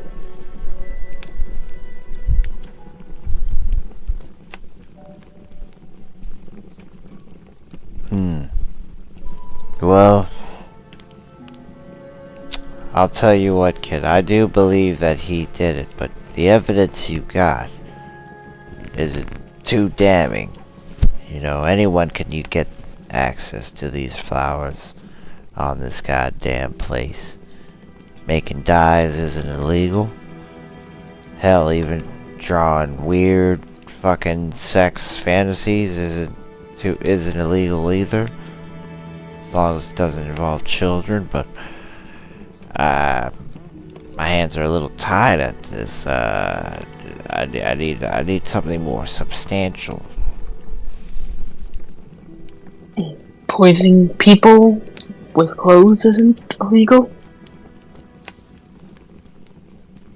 Well, I got it right now. It's he versus your word, and you got to prove that he put the poison into the intentionally, and then he could also say it was just an accident, an error on his end.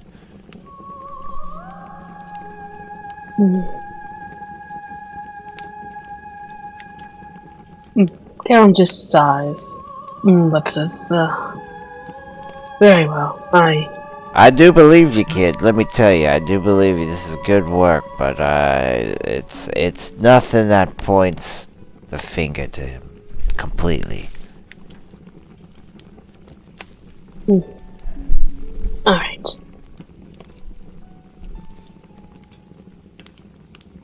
Then we'll just have to find more. Come on, Pierogi. Alright.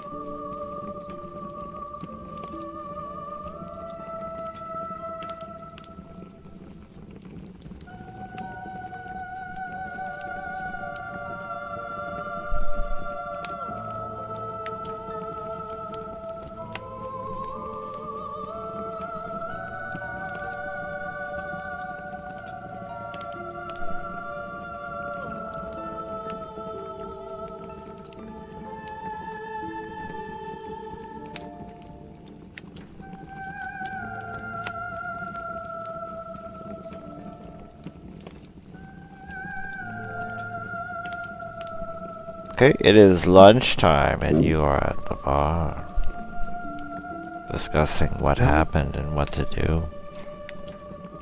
No, they're just watching the other place, the shop. No,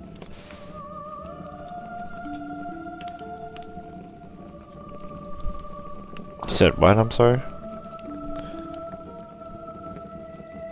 They're still watching the shop. Even there since the morning. Okay. Anybody else watching the shop? Not Cerulean. Are you hiding, or are you being? Are you not caring and being obvious when you're watching the shop?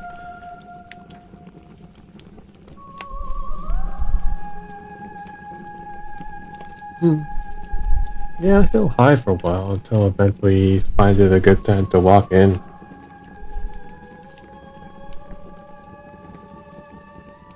You walk in.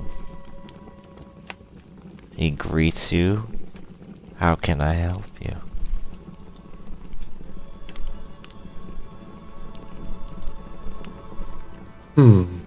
Oh, I'm just looking for a nice undershirt. Undershirt? Any specific designs? Something tight. I'll fit under my cloak.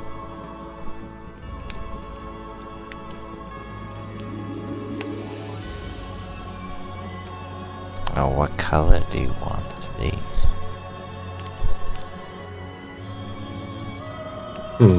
Make it black. Black?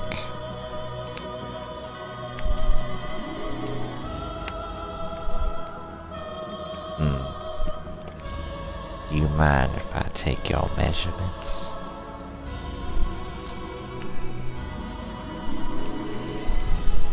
Not at all.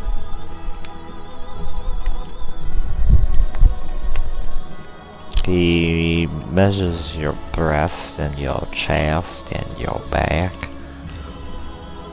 and your shoulders. He goes to the back. Yeah, while he's doing all his measurements, the janitor has Bob go invisible and position himself in the corner.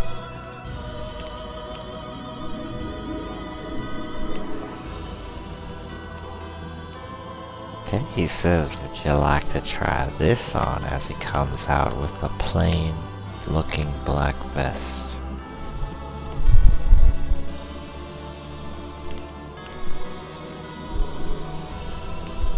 Wow, that was fast.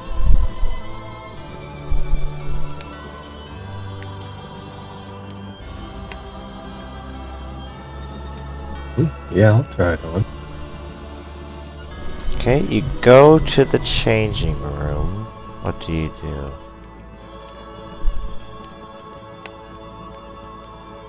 Well, first he uses magic eyes on it. You sense necrotic energy coming from the vest.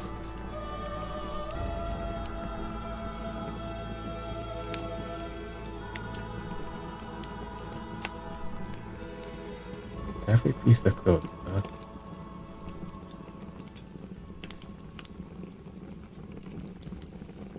I might as well experiment on this. Yeah, he fits it on.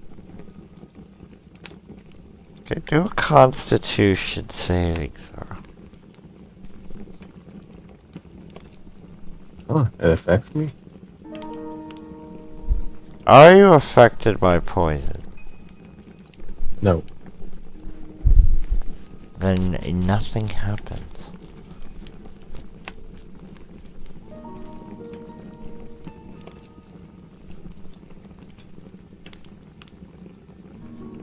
Yeah, but if it's done, he goes out and acts how it fits.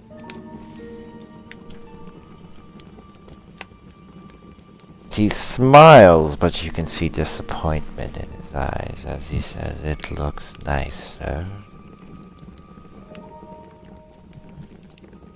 Would you like this one, or would you like something more extravagant and unique?"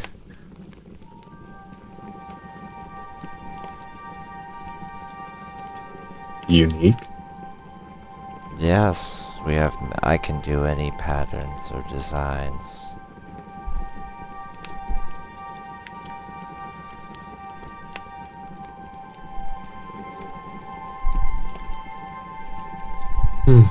Well, I haven't been thought that far yet. Just want a new shirt, and also, I'm not that strapped for cash at the moment.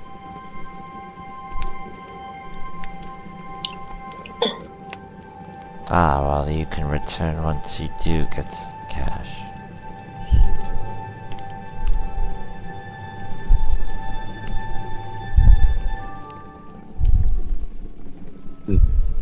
Maybe I will. Oh, although I had to ask, what exactly is this made out of? He smiles. That is a family secret.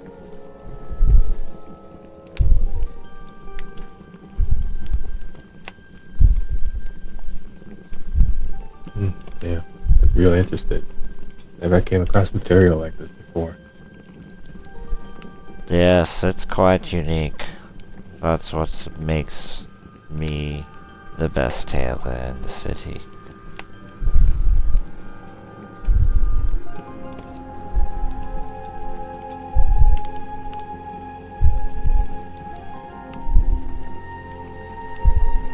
Well, if you say so.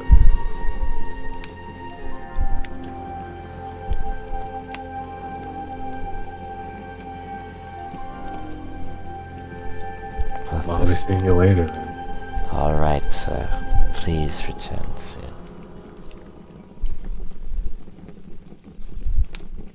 Oh, I planned. As Ender leaves.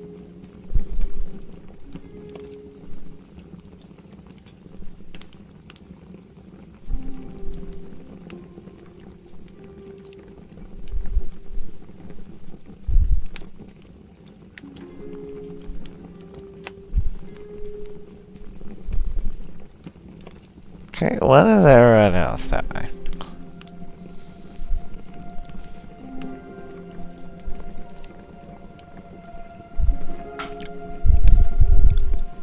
Cerulean is probably actually at the bar, seeing if anyone else will show up. She doesn't really have anything to do.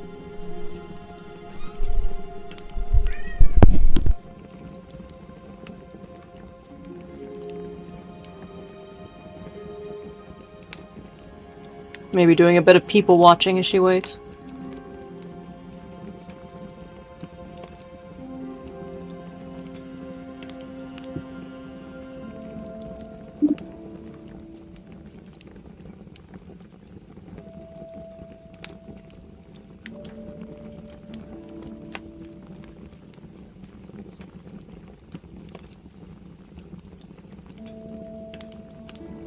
Yeah, fuck it, Connor will show up a little bit later.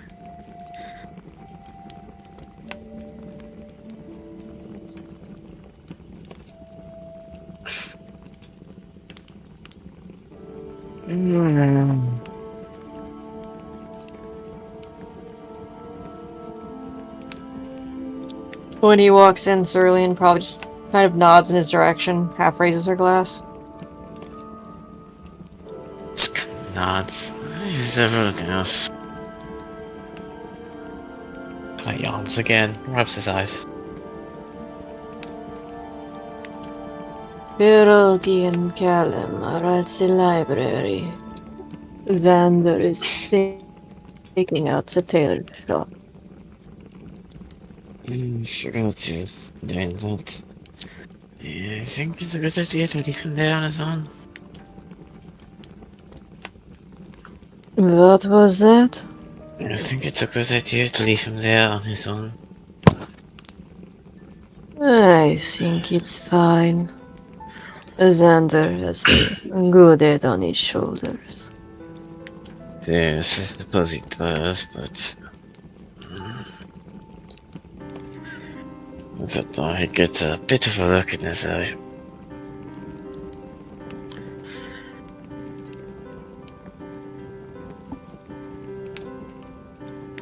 Plus, he has Bob watching his back.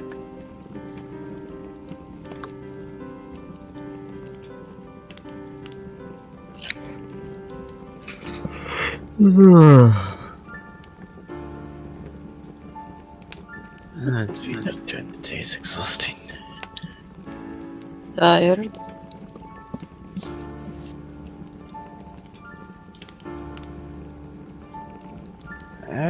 Just...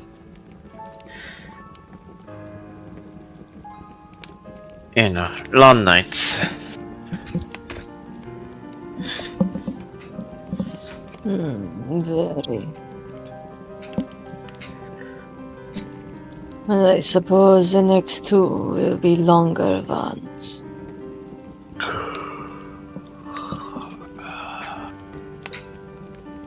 Perhaps you should get more sleep. It's not like there's anything pressing to do. At least not until night falls. I'm already here.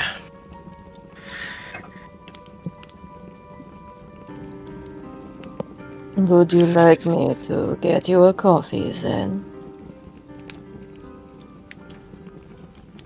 No, that's fine.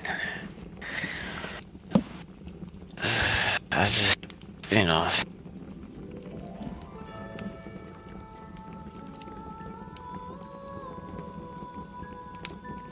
Cerulean just shrugs, takes a sip of her own coffee.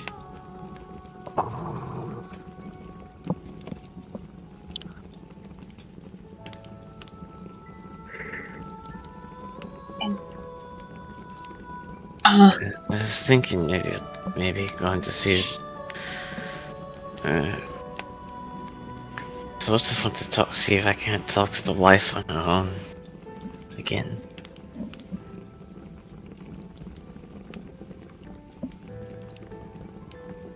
Are you sure that's wise? I don't have a clue.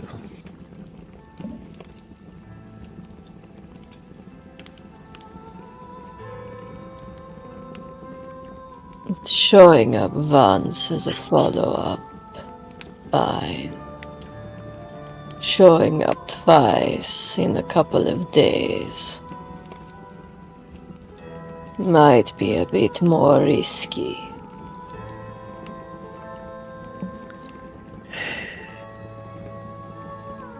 Though, that little invisibility trick of yours is quite handy. Could have a look around their house.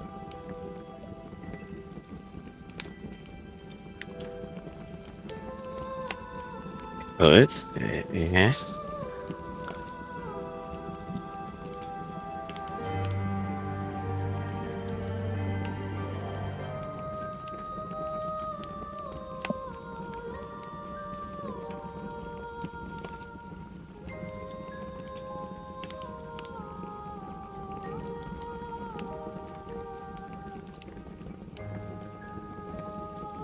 Nice one. I'd still have to get in there.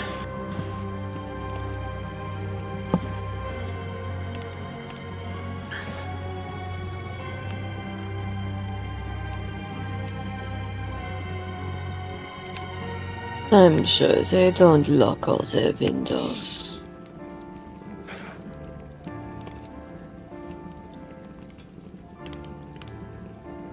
It is a possibility.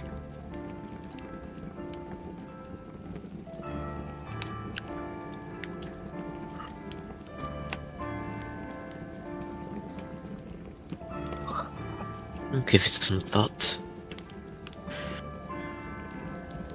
She'll nod and take another sip of her coffee.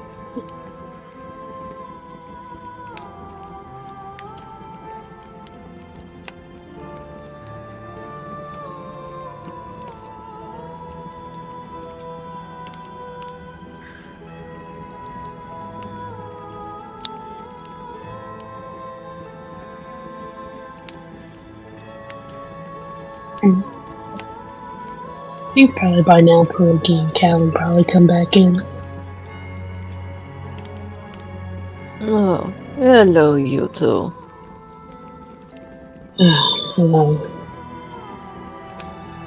Any Hello. luck? Well, yes. I suppose I'll start off the bad news. The bad news is that you're right, that we did give some evidence to Butch, and he did say it's not enough. But the good news is that I was able to translate what the thing said in Abyssal, and basically, he wants to wear our skin.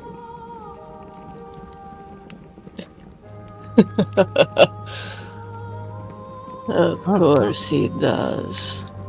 Yeah, that means that, you know, go around with what I found. I wish him luck getting mine.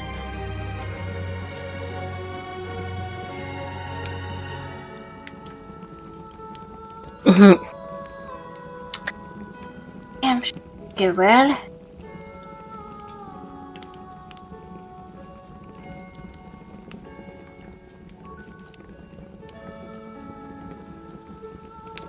I know it won't go well. But what he did write is pretty, well, I thought was pretty damning, but I suppose we'll just have to wait until tonight. So that way we can finally snap the trap. Tonight, we go take another look at his sketchbook. Tomorrow is the third day.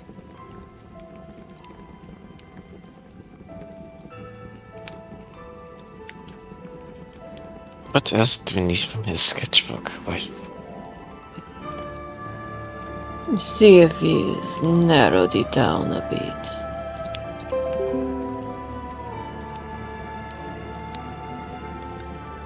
Yeah, well, feels like a waste in time. Well, it's that, or sit on our asses as we wait for tomorrow.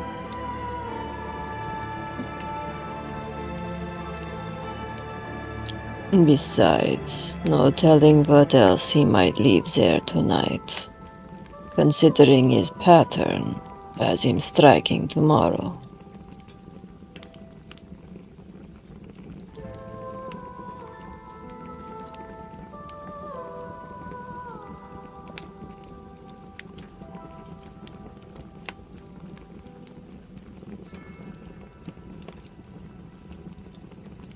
Oh.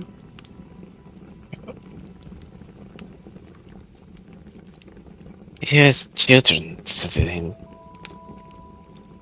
Almost waits enough.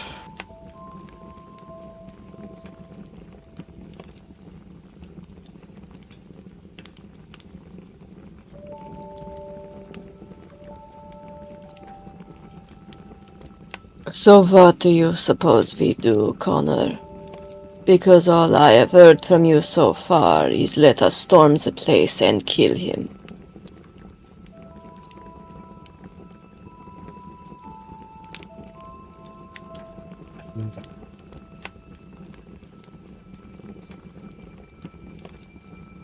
Don't know, but I hate having to be the one waiting to react.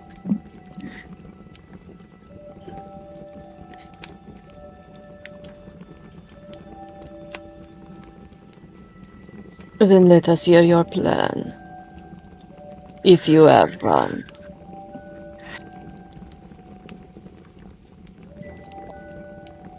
No, I don't.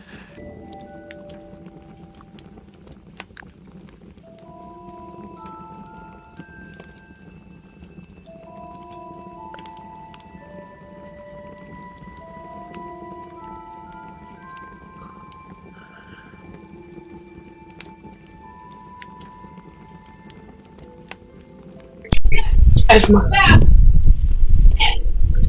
Go on. Nobody else said anything. I don't think. Well, if there's nothing else, then all you see, Xander, is him close up shop later that night, and I assume everyone comes back to go sneak in later.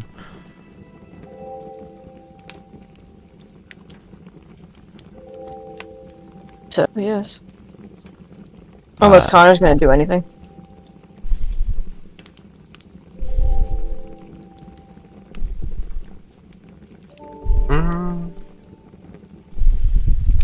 You know what? Sure, I will go see the wife that afternoon.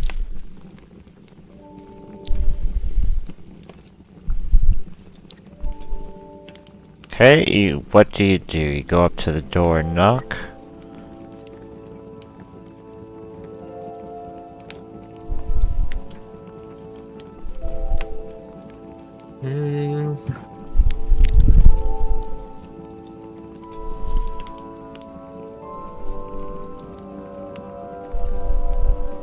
Yeah, and when I do, I'll turn invisible.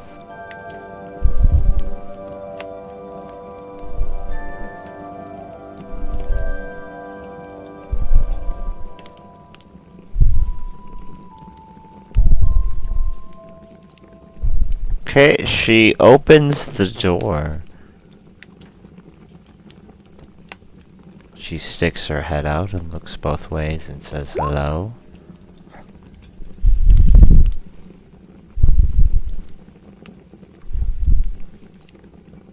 And when she kinda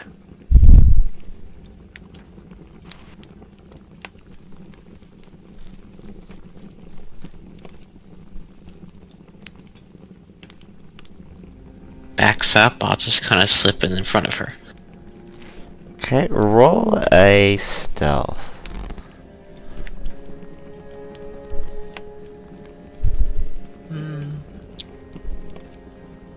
Inspiration.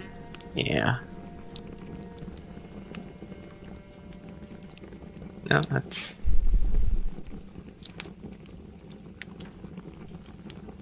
She hears footsteps run past her, but she doesn't see anything. She says hello. She looks around worried. She looks outside again.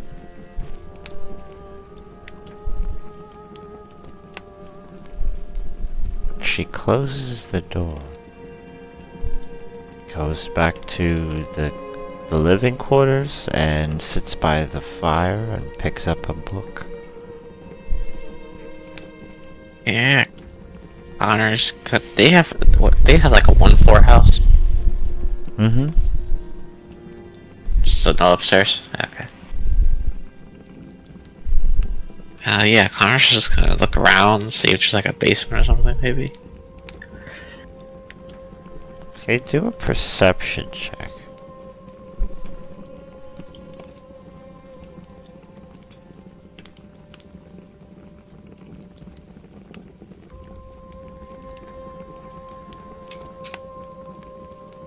Or hold on.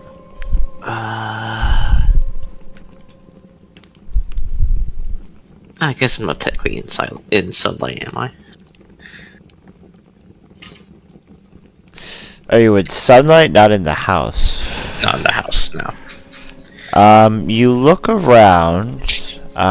You don't see anything that stands out at first, but then when you go, towards the hallway at the end, what looks like a dead end, you press upon the wood that leads downstairs. Interesting. I'm going to go downstairs. You go downstairs in the darkness and spirals down. And what you see is blood on the floor on top of what looks like some kind of demonic sign or sigil drawn on the floor. You see black candles around, but they are not lit, and you see a shrine to a figure that looks like almost like a ghost wearing a sheet.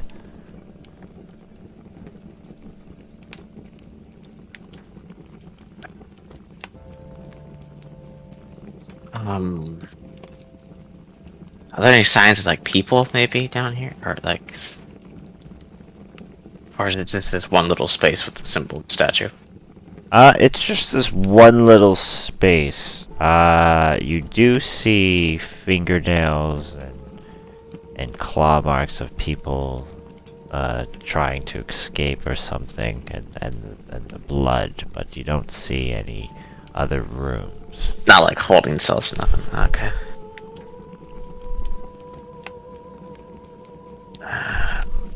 Are there like tables maybe with like instruments or like documents or something? There is one book that is onto the side on a table. This book looks like it's made out of skin on the cover. Okay. If you open it, it's all abyssal.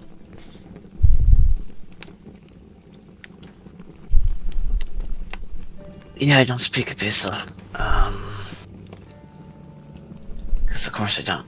If you look at, there are some pictures, and some of the pictures indicate that these are rituals or something.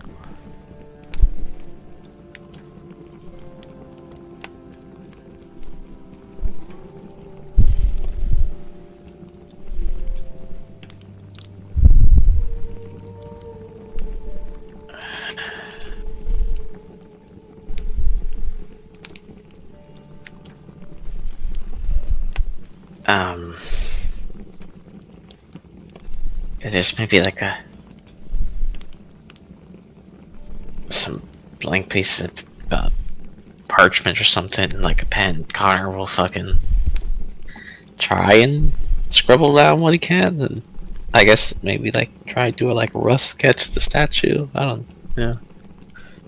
Okay, you try to do a rough sketch of what you can find with a few pieces of paper you can find.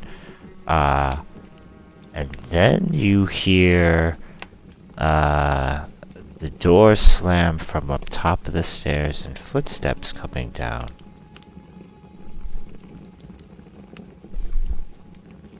Yeah, Connor's gonna move into the shadows. You hear her voice say, "Who's in here?"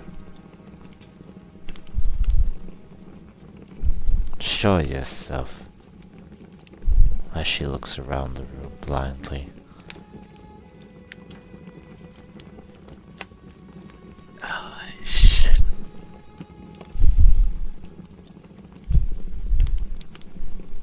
I shouldn't, but I want to. Oh, I know what to do.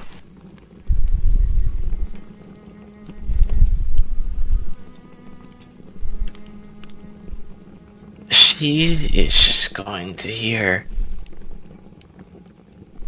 like, from all sides of the room, basically. Like, she can't pinpoint it.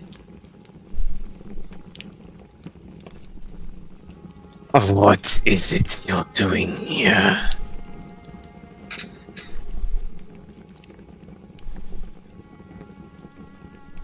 In what language? In common. And you're saying, what are you doing here? Uh-huh. She looks around and she says, I am asking you the question. This is my domain.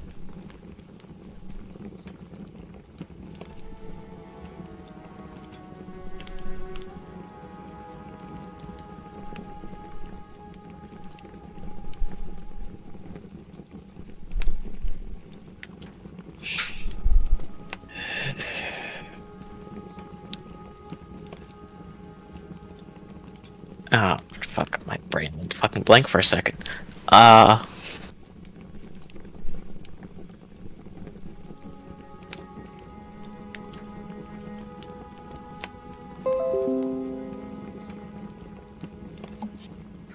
You've...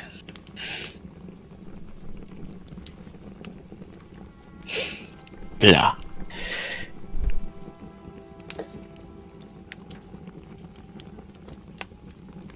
And yet you don't seem to be in the position to ask questions.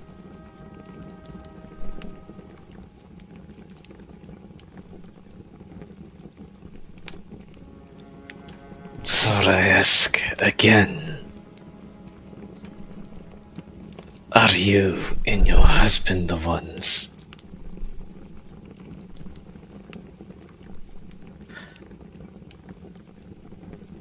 attacking innocents?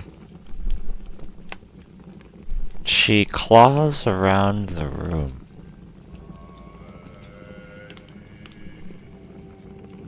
Doesn't seem to know who you are as she... After The brown you, shakes a little bit in her she looks around and says, innocent people? What are you talking about? Harming?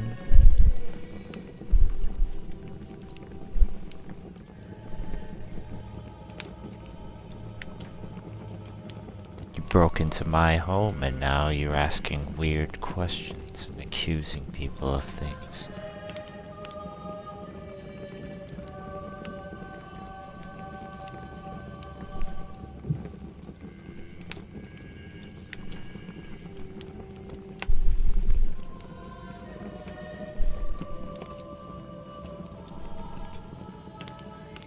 Yet you don't deny them.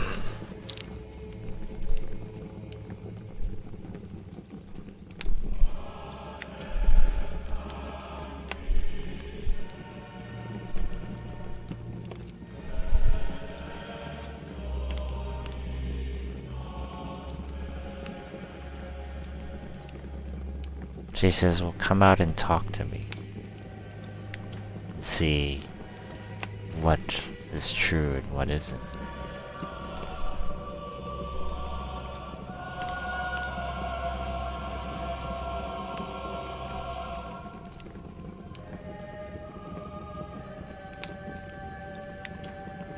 What I see and smell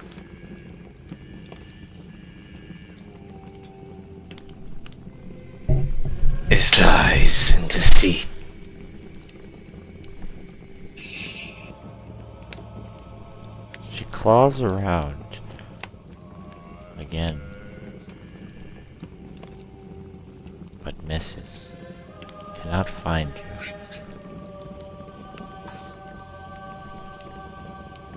only meant that one time.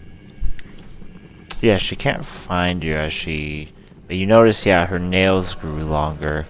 And she's kind of like spazzing around, kind of, and clawing around. And she says, well, if...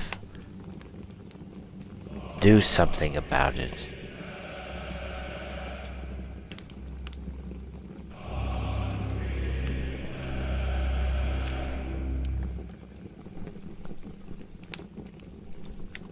I will.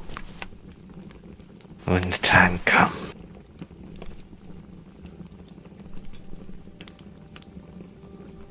And you both will pay. And she just kind of fucking hears like footsteps and stuff in different directions, and the lights and the torch lights kind of stuff out, and Connor's just gonna go back and leave.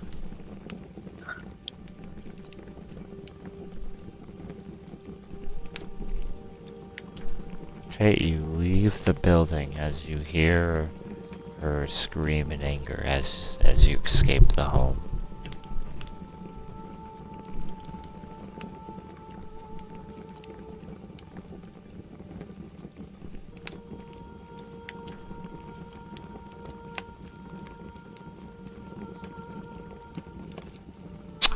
If you break into the tailor shop this time, he does not leave his sketchbook.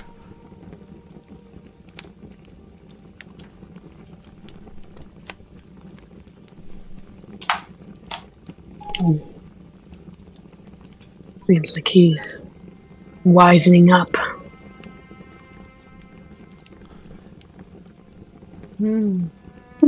A pity. I was wondering what interesting thing he drew tonight.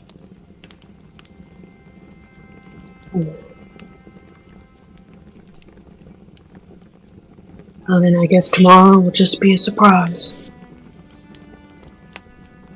Indeed it will.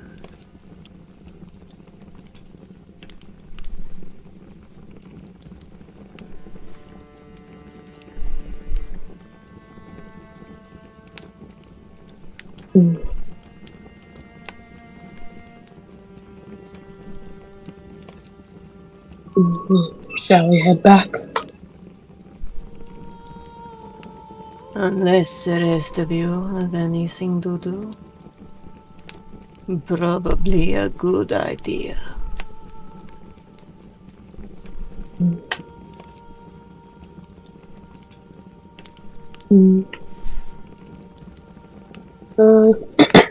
Ken will probably just on his way back. He'll probably tell Shirley and everyone he'll be back at the bar in a second. He's gonna go to the slaughterhouse real quick to get the meat that they don't want. Alright. Do not be long. I am not intending to spend much time at the bar tonight. Yes, I shall be quick. I'm just going to go run an errand and I should be back. It should only take maybe 20 minutes.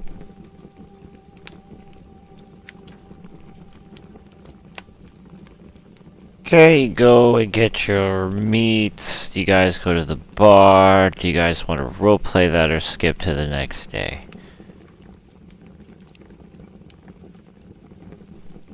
What do you guys think?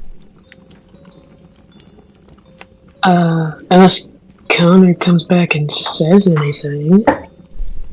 Roogie.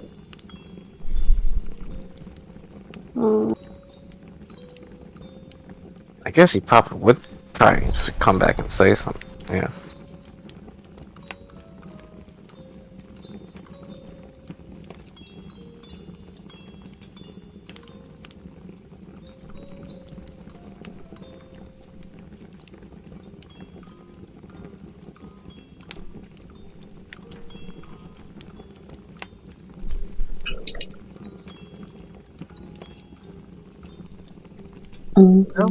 Go on.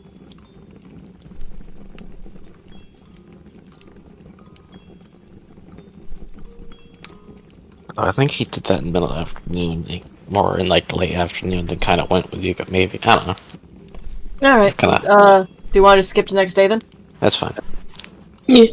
The next day, you guys eat breakfast and yada yada. Do you do anything during the day to prepare yourselves for anything in particular?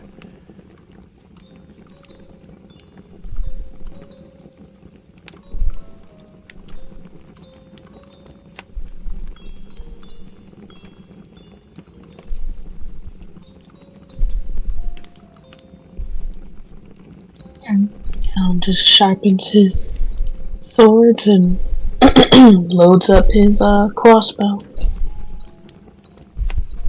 Yep, Cerulean makes sure her weapons are maintained.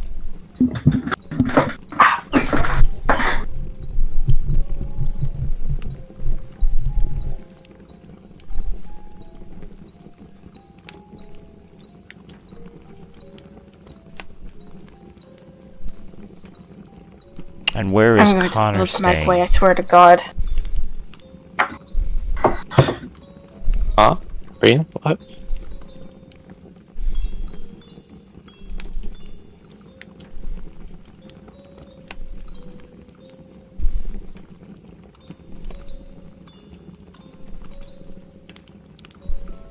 Um.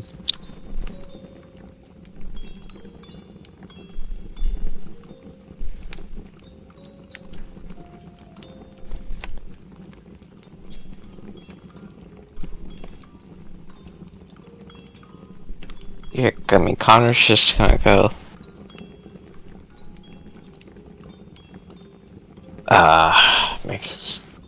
Gonna go out and make sure he has a good full meal.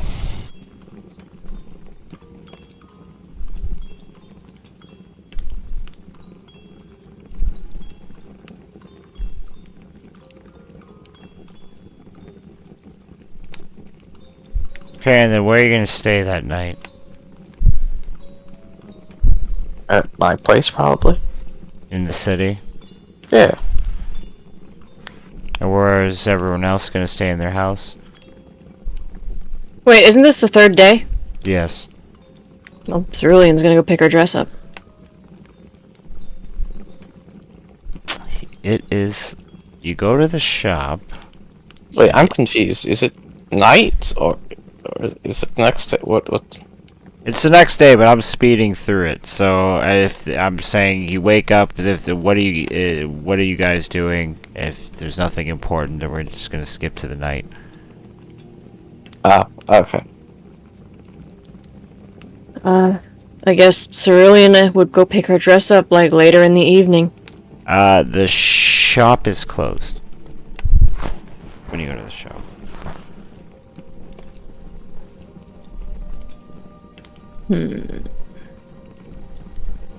She probably knocks. There is no answer.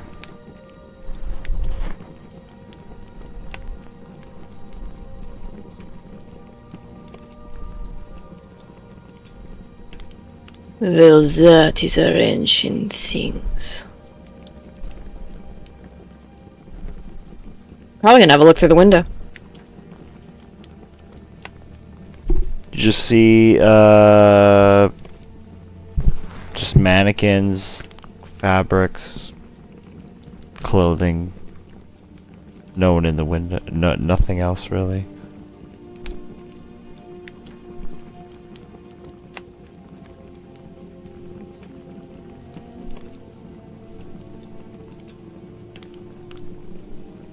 Would anyone have gone with her, at least to stay in the vicinity of the shop when she picked her dress up?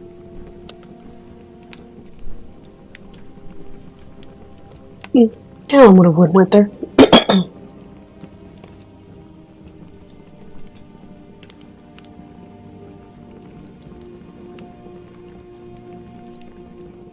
And Cerulean would return to Callum. The place is closed. He is not there.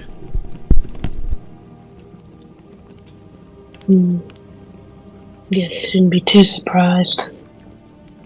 Well, let's go back. We'll see him again. I'm sure of it. Yes.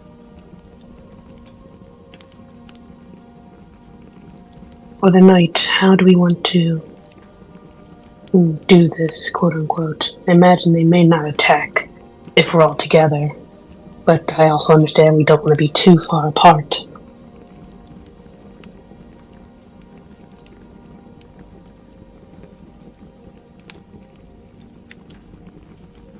Perhaps we just do our patrol.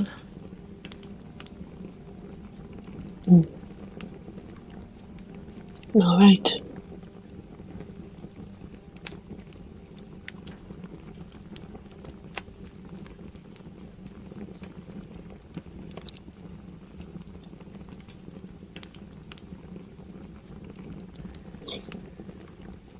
Let us go collect the others. It's getting dark. I'm nuts.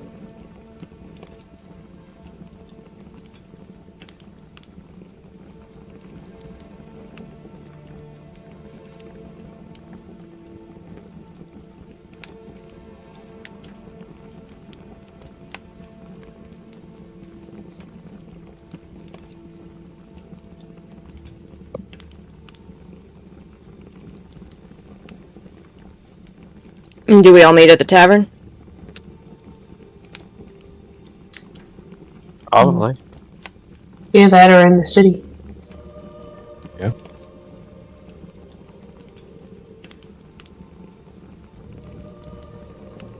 The shop was closed. He was not there.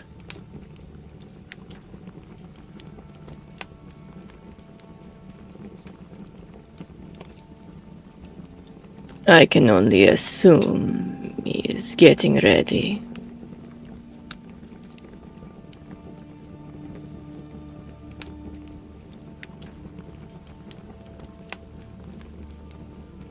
My thoughts were, we do our patrol. See what happens. But I am open to other suggestions.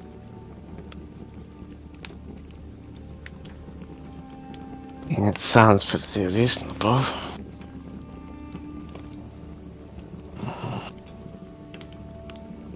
It's as good as idea.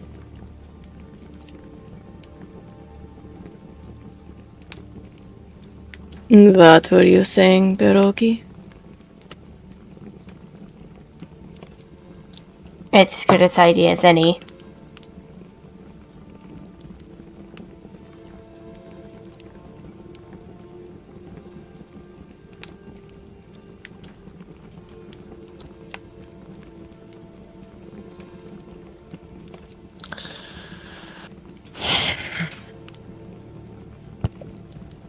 Alright then. Who wants to be with you?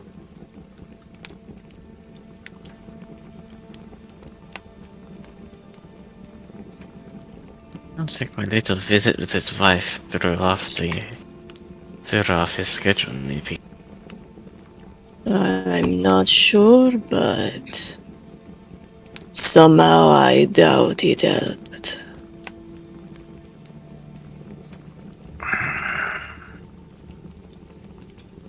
Which is why I did say you should not speak to the wife.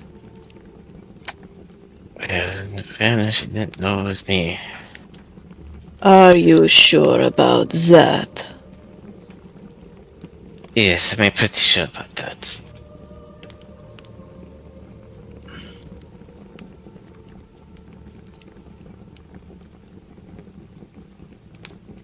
Well, my question still stands. Who wants to go with you?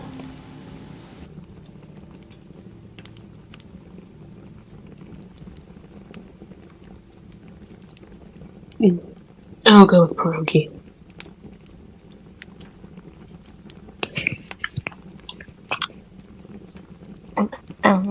Alright.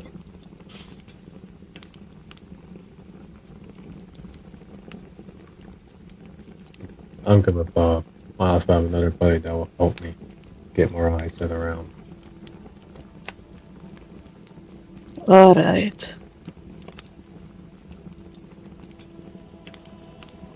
I guess I'll be your shadow then.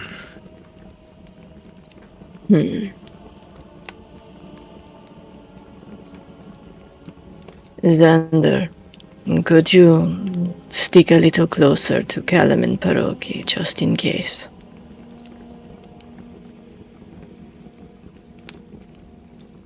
Easy enough. Thank you.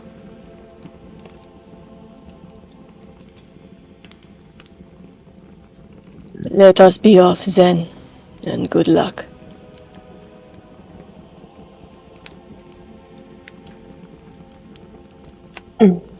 Good luck.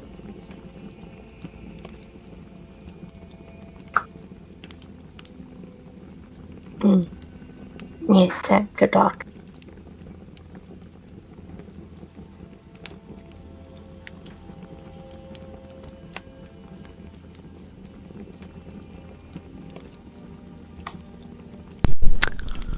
Okay. Please don't do that. As you're patrolling the streets,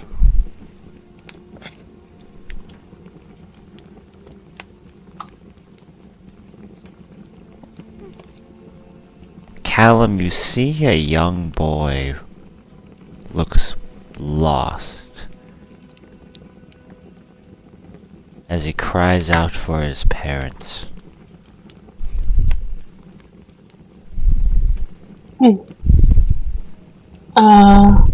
Okay. Yeah, Cal will go up to him and say, this...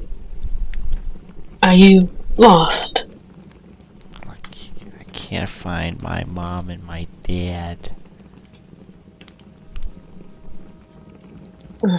Okay. Well... Shall we go look for them? When was the last time you saw them? Make a wisdom saving throw. Oh, cool.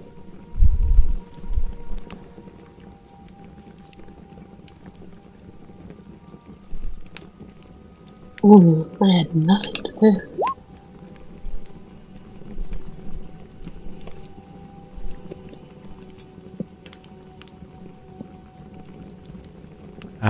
You feel charmed by this child, as he says, "Come with me. I can show you where I last saw them."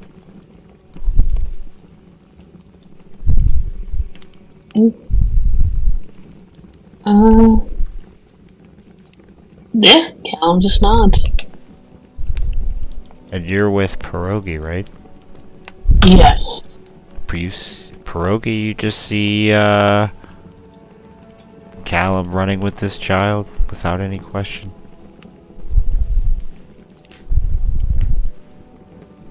Wait. Callum! The child tells you to ignore your friends as they're running. He says, we have to hurry.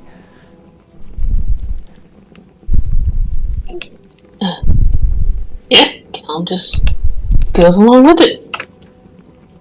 Do you chase them, Pierogi, or do you tell your friends what's happening?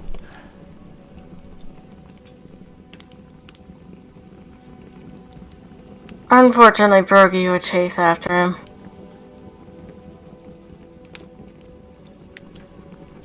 Does Xander see through this Bob's eye? They're running. If you're watching them with Bob, yeah.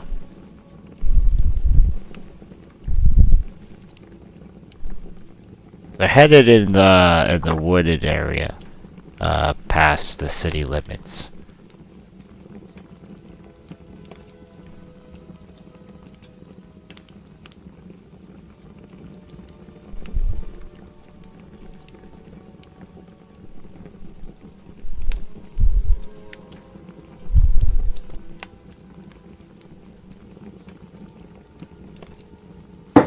Yeah, Xander start running towards them.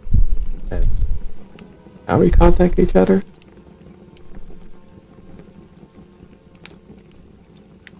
Yelling? Unless we have soul stones.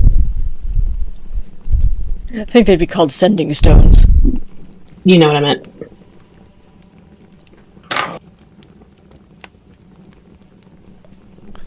Alright. I got it. As Xander's running, he pulls out his trident and stomps on the ground as a yellow shadow pulls up. And while running, he scribbles a note, gets the shadow, and tells them to go find a giant cat lady. And get her this note.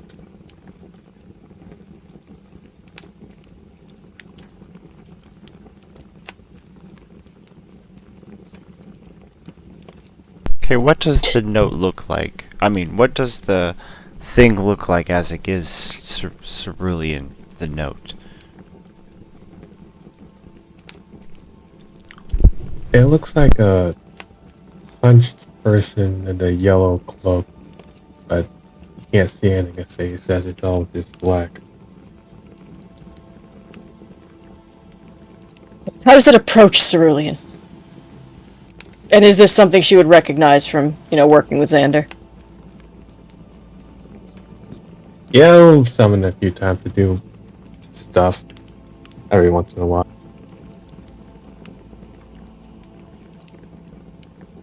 Oh, hello there. Do you have something for me? And hands her a note that just, in scribbly writing, says, Callum Pierogi, chasing child and throwers.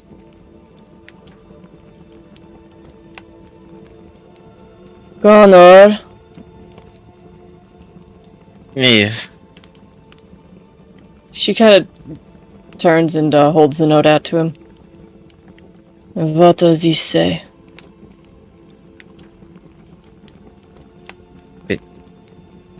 Oh, I see. Yeah, Connor wrote you through it.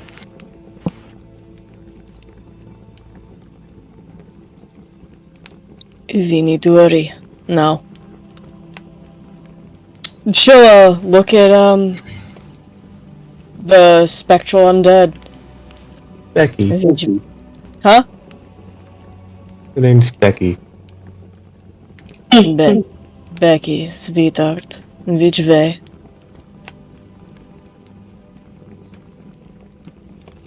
It just turns around and starts going in a direction. Yep, she's gonna sprint after it. Pierogi, what do you do? While you're running?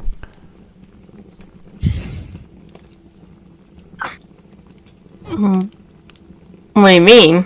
What do you do anything or say anything to Callum while you're chasing him with the child?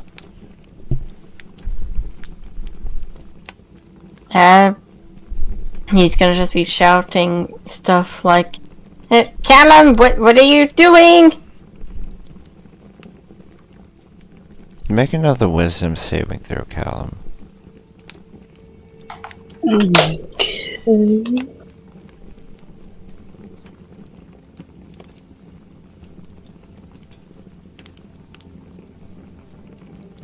Ooh, that's better. Okay, you snap out of it, Callum. You know that you were just being charmed. The kid looks back at you with an angry face, and then he runs back into the woods. As you all run and meet up together eventually.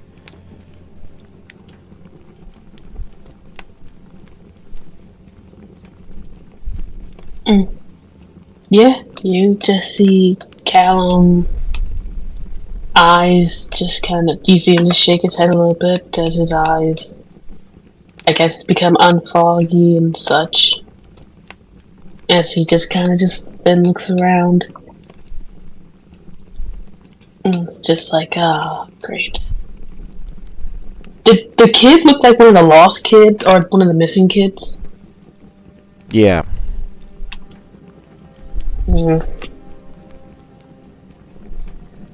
Callum is just like, oh boy, that is not a good sign. Kiki. Hmm? There's a loud clicking sound coming from your mic. Sorry. Yeah, Callum says that is not a good sign. And he'll wait for everyone to get there before he goes deeper into the woods.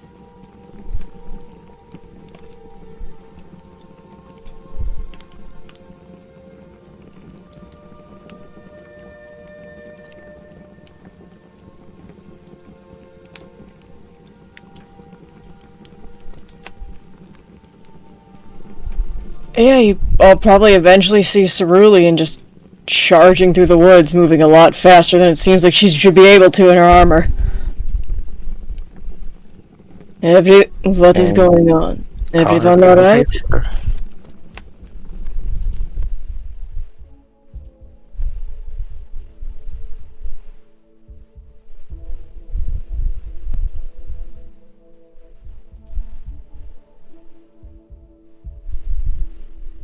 Well, looks like it.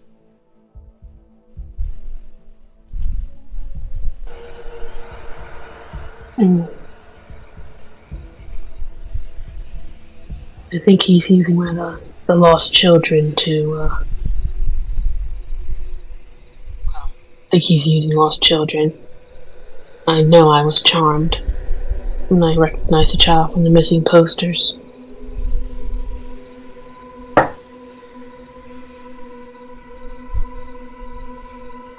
You Oh, said God. it.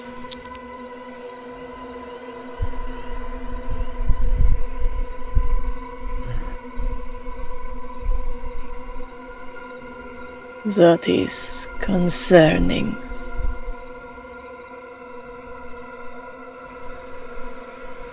Which way did the child go?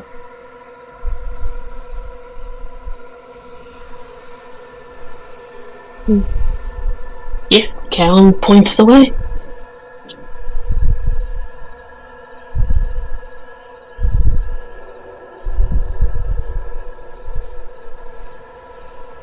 Yep, Cerulean's gonna take her weapon off her back and start walking in that direction.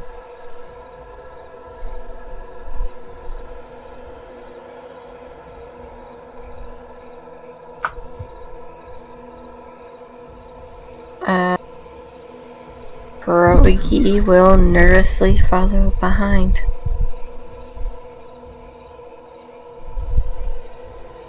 As you walk down this path, you start to hear the cry of a child.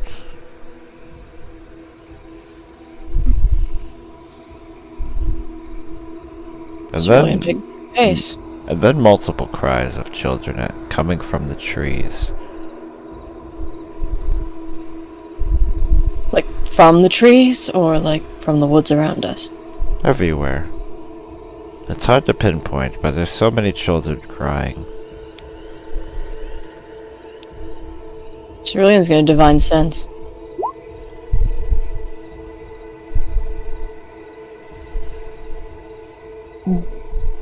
Don't let the cries fool you.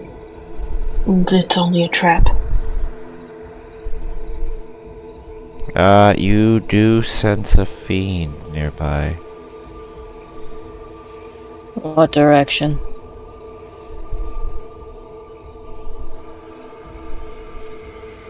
Eventually you see a familiar face in the woods. This man. Klaus. But he looks more tired and exhausted. He's sweating a little bit.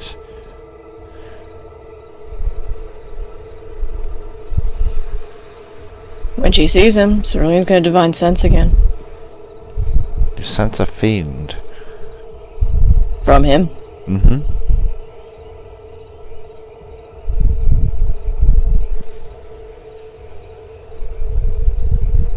Good evening, sir.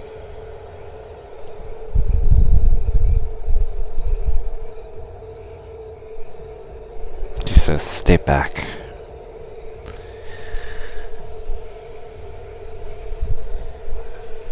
I knew you guys were different, but I didn't think you guys were smart.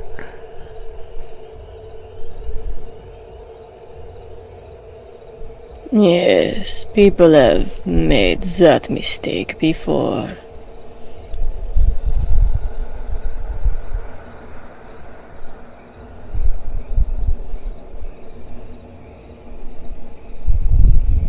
I went by your shop earlier to pick up that dress I ordered. I was most disappointed to find you were not there.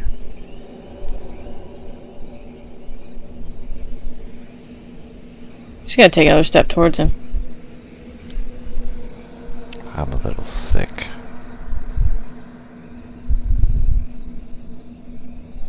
Yes, I can see that.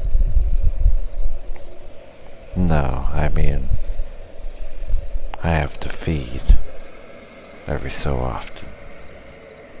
I've been getting hungrier and hungrier. Why would that be?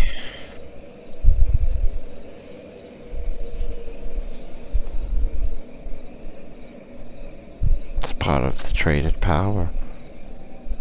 Stay young and beautiful. Be perfect looking forever. So that's what that was. All that for something so vain. More than just vanity. Creating art. Doing things that no one has ever done before.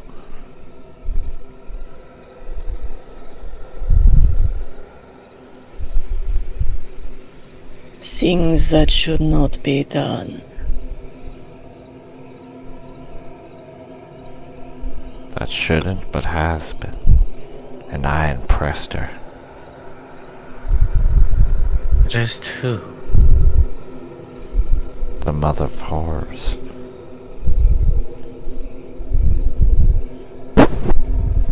The statue. I've seen her. I've seen what she really looks like. I've seen her face.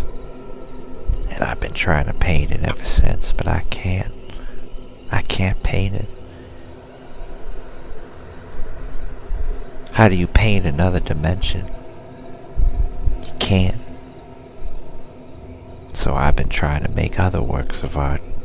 Bring her back. Hear her voice.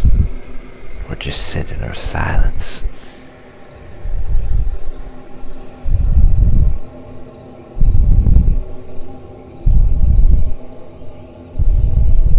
What is it you have done with the children you stole?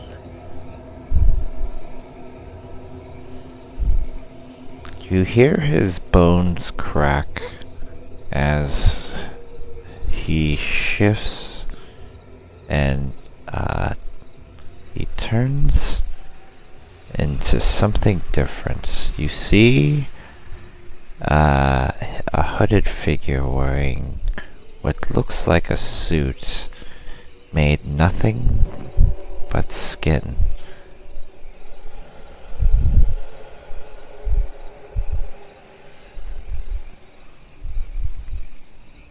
What do you think I've done with the children?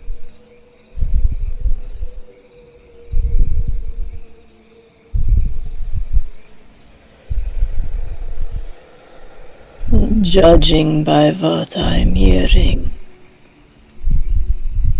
they are all already dead, and you have them trapped.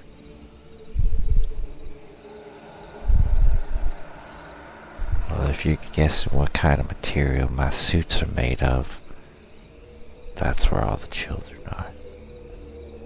People are wearing them. They don't even know.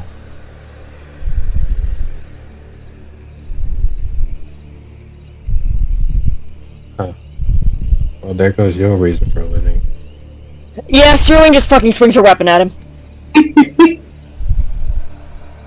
Okay, and then roll initiative.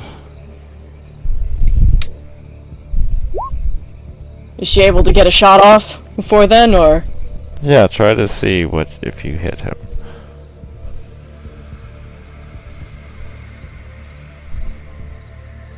I'm assuming a 12 misses. Yes, a 12 does miss. I can't believe it. What? Look at you.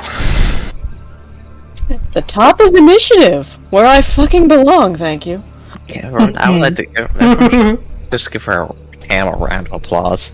Okay, you swing and miss at him and you hear the cries of children come from his coat as some of the patches of his jacket has child's faces on them.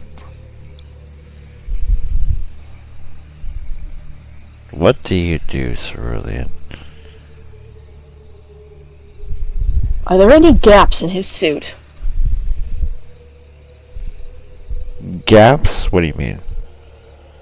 Like seams or lines or anything that just exposes his flesh beneath them that she can aim for. Nothing that you see that exposes his flesh, really. Seems to be covered head to toe in a skin suit. I'm sorry, little ones. I will try to make this over soon. She's gonna swing again. Closing distance. God damn it. You miss.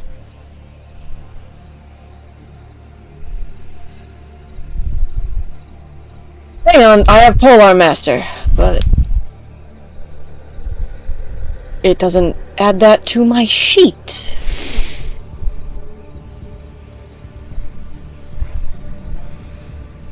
May I just swing again with her glaive and then roll the damage separately? Okay.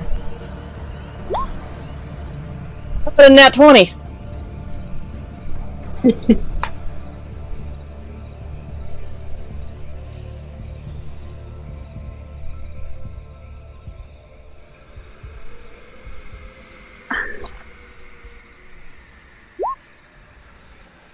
Max damage on the Polar Master. She's gonna drop a smite on that.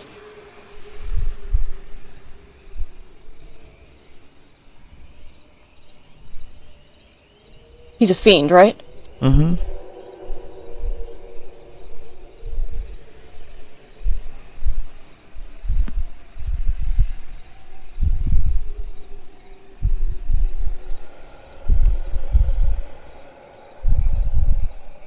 An extra 25 radiant. As a divine smite tears through him. Alrighty. You hear 1,000 screams come from him.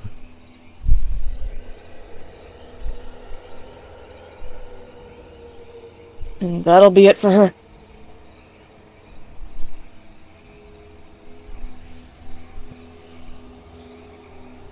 Okay, well...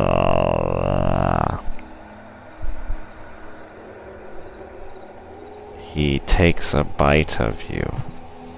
Or tries to, at least.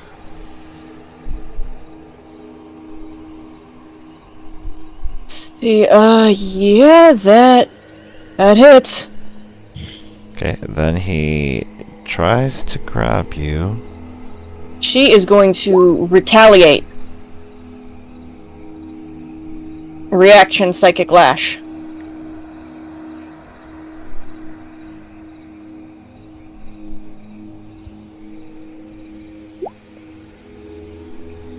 So he takes 2 psychic damage and he has disadvantage on his next attack roll. Which misses anyways. Okay, and let's see. Oops.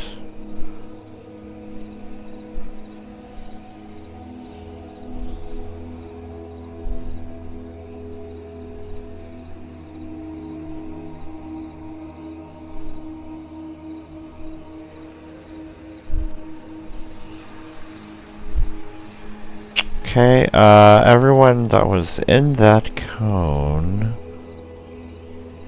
make a Constitution saving throw.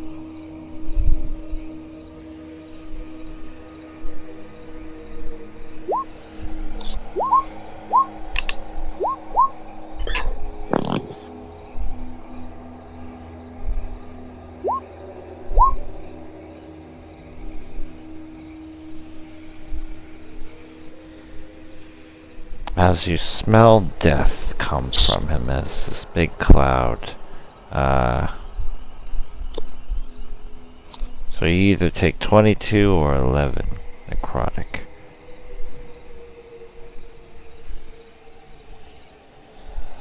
And he missed it too, and that is it. Xander.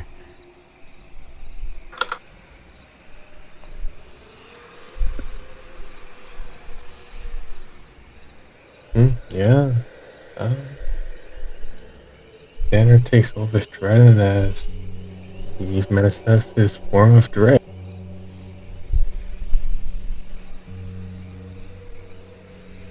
It's a lot of words for saying, yeah, a broken halo appears above his head, shadow goes over his face, leaving on his glowing yellow eye, leaking a yellow liquid as shadowy tendrils go from under his cloak.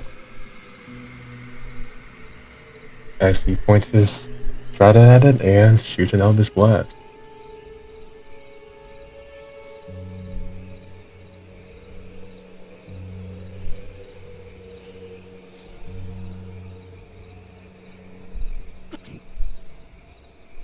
Okay, that's a miss, unless you have advantage. No.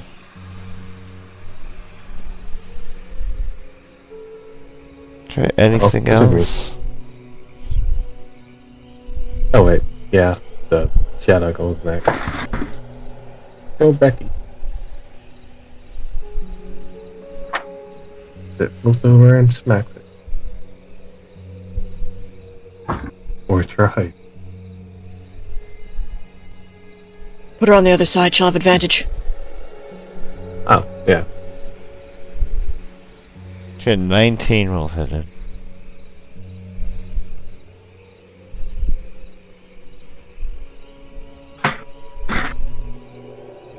Don't know why it's not doing that. Oh.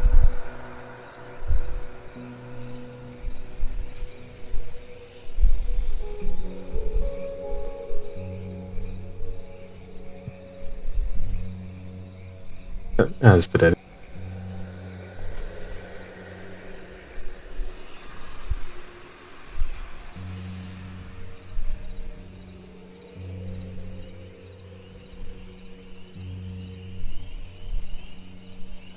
Okay. And it loses one strength.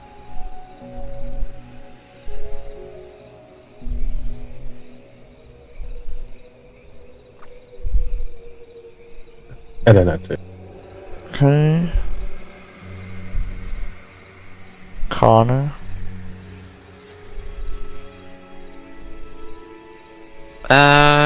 Yeah, Connor's just gonna. Holy shit, it's not what I wanted to do.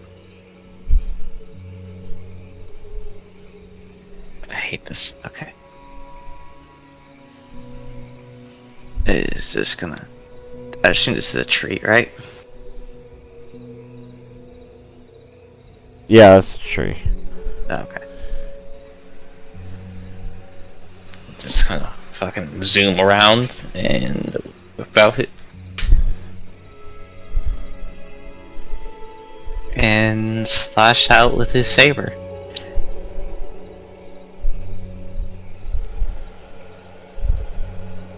Wonderful. And because I was a hit, I got a fury point. And then I will also spend that fury point to do a calculated strike. Which means...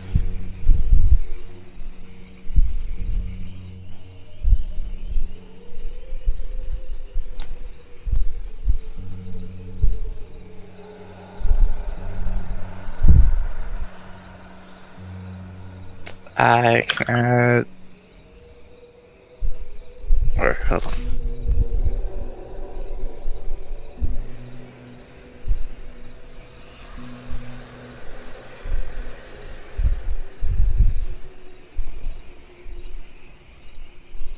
If I get the precious 1d6 of extra slashing damage.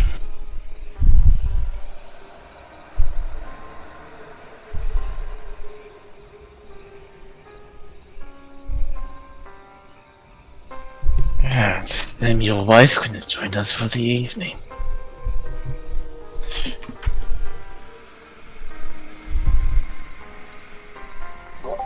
I'll be sure to tell her of your passing.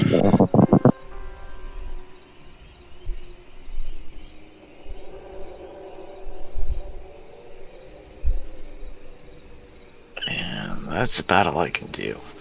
Okay, Cal. Alrighty. Callum is going to move right over here, and he is going to shoot him with a crossbow, short bow.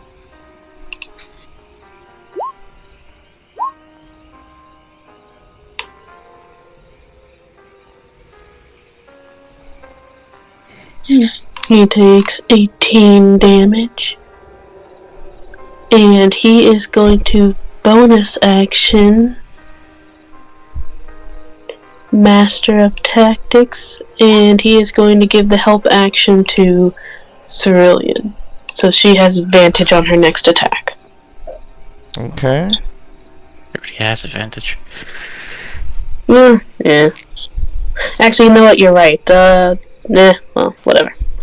Super advantage. Yeah, exactly. She automatically crits. But yeah, that is, yeah, that's it for me. Okay, Pierogi. Alright, Progi is lingering back. He's, practically shaking. You are a disgusting, vile creature. And cast vicious mockery on him. And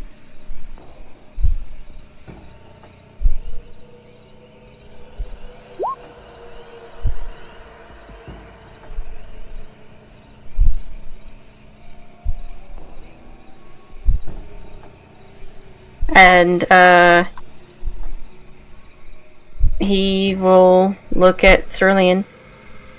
Please destroy him. Bardic Inspiration on Cerulean. Where is it?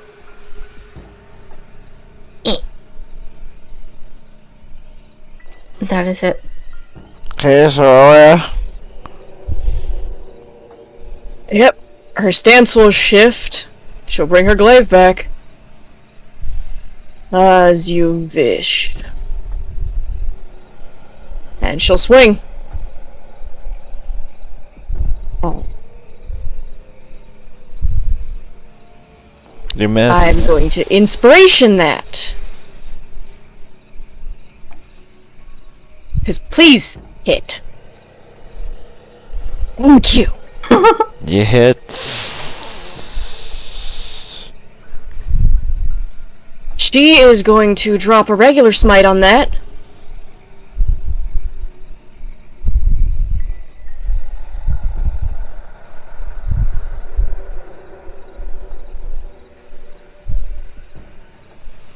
And then she is going to do something very stupid and use Repentance Smite. Huh?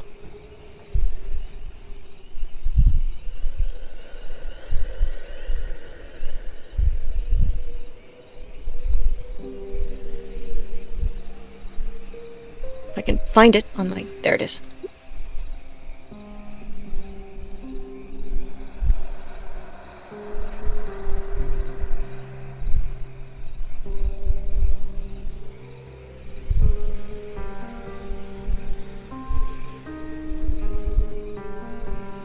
Okay. Nice. Still alive? No, he is dead.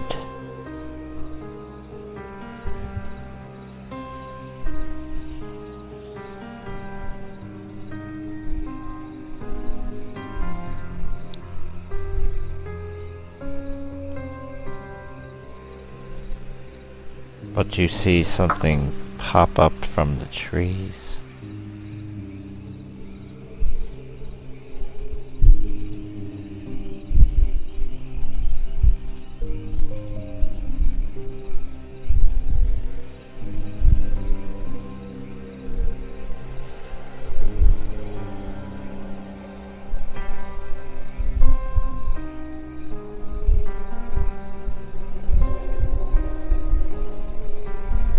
Okay, you all just see a massive burst of divine energy tear through that thing. And then a similar burst flares up under Cerulean's armor and she staggers. But then just turns and swipes out at this one with the butt end of her weapon.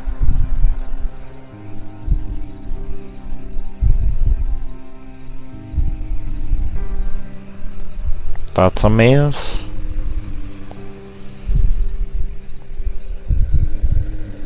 Alright, that's it for her. These shadows are the shape of small children.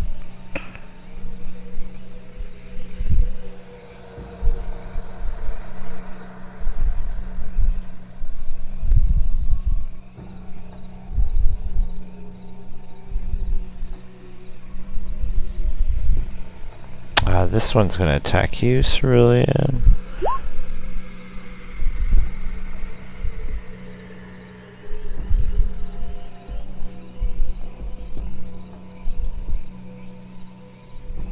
Oh, that hits.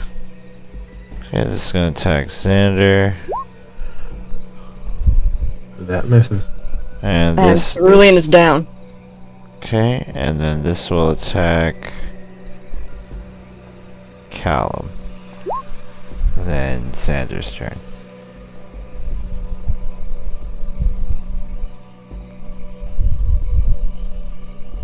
Well, seeing this thing pop right in front of him, Xander will lift up his trident and pour a bunch of energy in. As two extra dies appear on the side, and Xander jabs in into his. There's a shadow, a small, childlike shadow.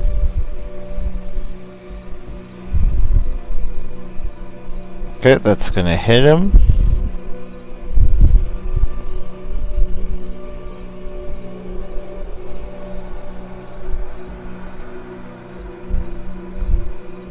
Alright, and that'll make him explode.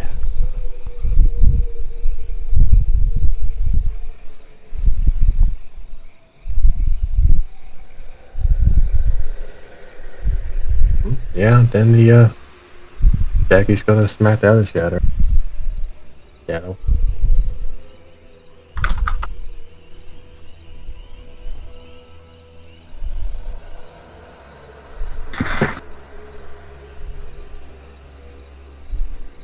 Which one?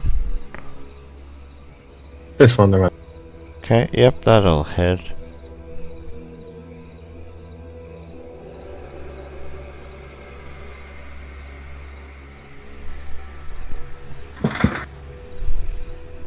And that's it. Connor? Yeah, Connor just immediately take this space, and as he does, he'll bonus action cast, Bloody Smite. And have fucking at it. Is that it? Yeah, how does he die? Or how does this thing die? Or the child?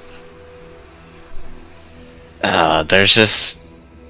It just all pretty much happens in a blink of an eye. Fucker and Connor basically just appears at it, and there's just a flash of red, and he just slices it straight in half. Okay. And then I think...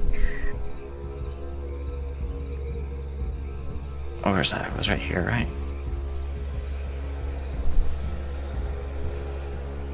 I think I actually should have. So, yeah, I still got movement left, don't I?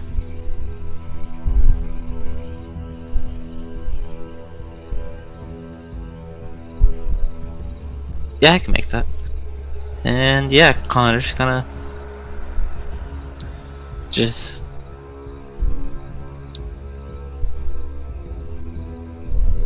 zoom right through and pop up to see if they need help. And yeah. I got Callum. Alrighty. Since it's in such close range, Callum will pull out his daggers and he is going to hit.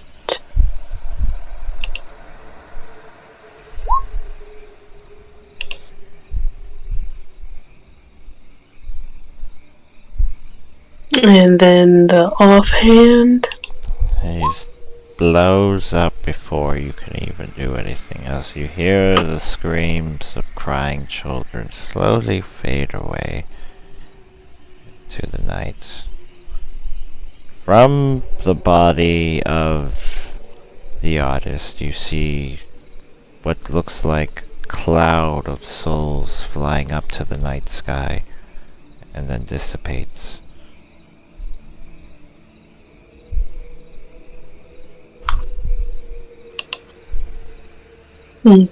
Callum's gonna go make sure. Well, I guess technically go pick up Cerulean. She's slowly dying. What do you do? We don't have any potions. I guess the only thing I could do is medicine check. You can do a medicine check to keep her sustained. Rhea, you don't have healing word or anything? No! Why'd you say it like that? I don't What give did- really anything. She's no longer dying. She's just unconscious. Oh, well. My bad. I assumed the bard Damn it, Pard. would sing a healing song.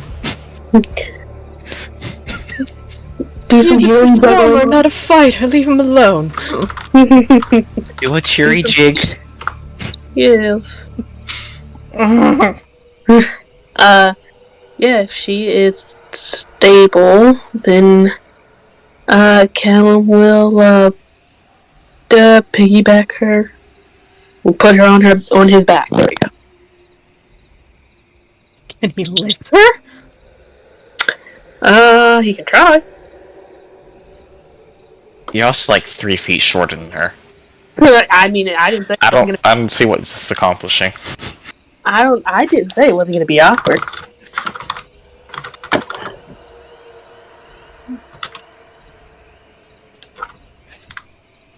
You're going to be alright. Yes, I should be. You shoot up in the hand there.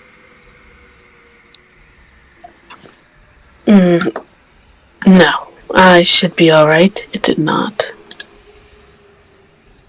There we go. Acrobatics to pick her up. Well, I assume it's normally athletics or acrobatics, but if it's straight up strength. You know what I mean? Callum doing a whole ass gymnast routine to get Cerulean on his back.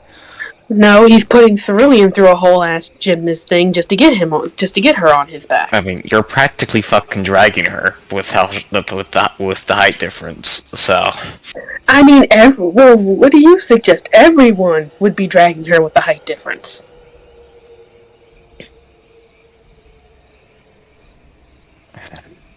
you gotta get her some help. I have something I had to go see.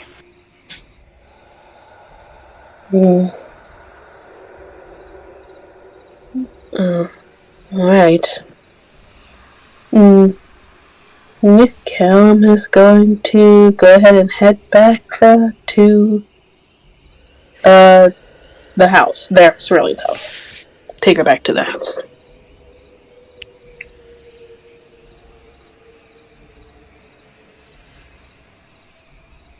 Okay, eventually, Cerulean, you wake up with your friend standing above you.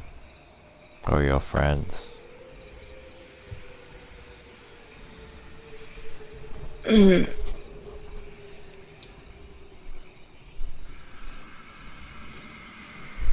it end? It did.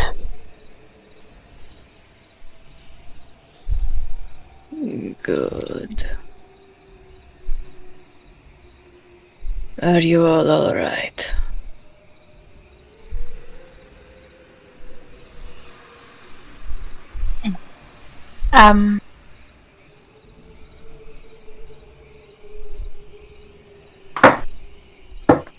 I will say Proky looks like he's kind of freaking the fuck out.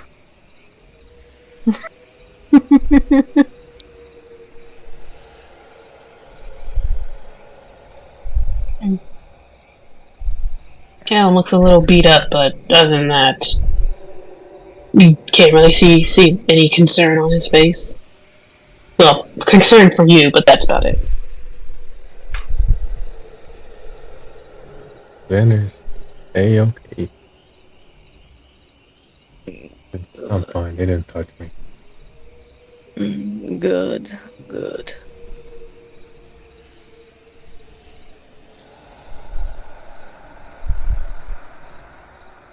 Yeah, she's gonna slowly sit up. Probably like wincing and putting a hand to her chest every so often.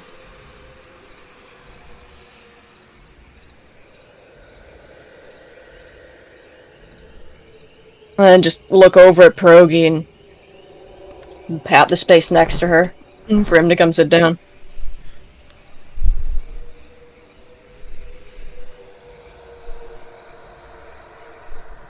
He very shakily sits down next to her.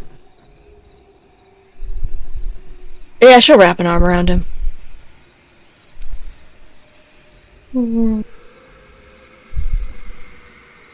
Kind of pull him against her side.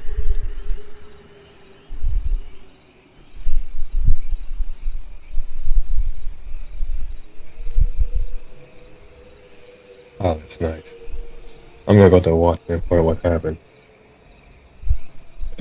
Good, good. Was there anything left of his body? I was about to ask that, yeah.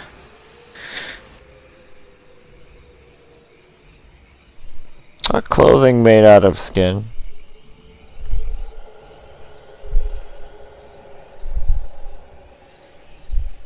And his If dead the- body. If there was, you should bring it to the watch.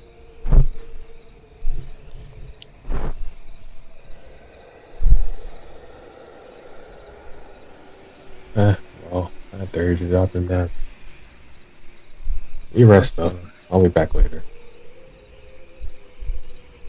Alright. Thank you. Connor would like And to at take least the you'll get mask. the body. Connor would like to take the mask off the... Put a mask on.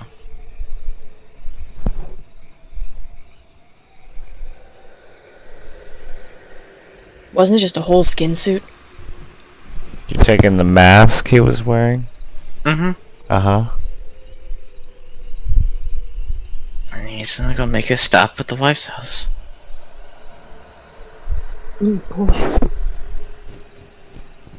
Okay, go to the house. The lights are off. He'll go knock. No one answers.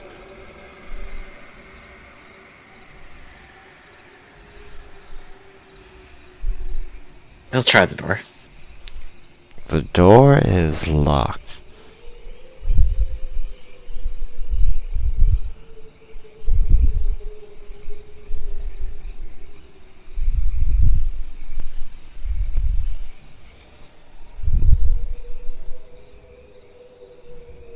Can I thaumaturgy one of the windows open?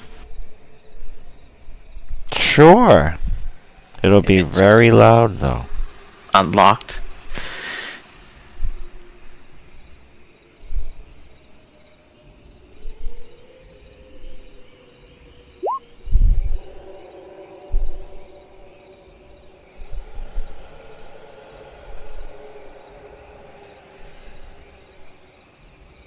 Okay, you fling open the window. Yeah, Connor will go in. Okay, you look around. It's a dark room. You don't see anybody. You're in the kitchen.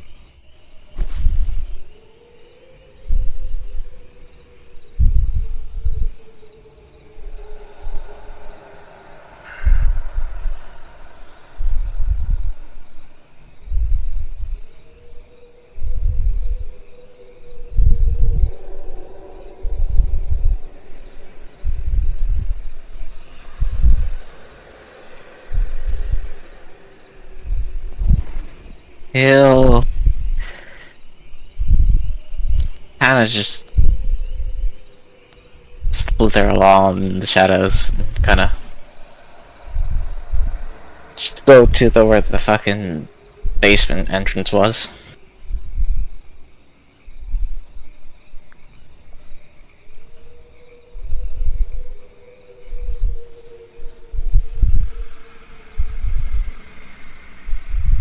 Okay, you go to the basement, you go down, and you see that the basement's been cleaned out. Was the upstairs cleaned out? No. Just the basement.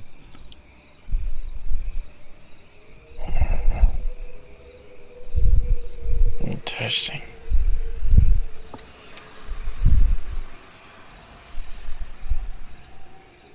I don't know if you're here or not, dear. But I promised your husband I'd come tell you the news. Connor's not there, the mask in the middle of the floor.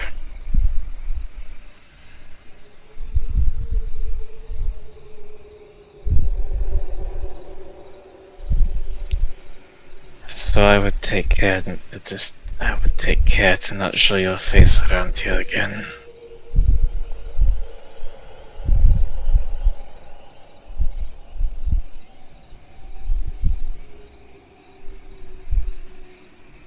You just hear silence in the house.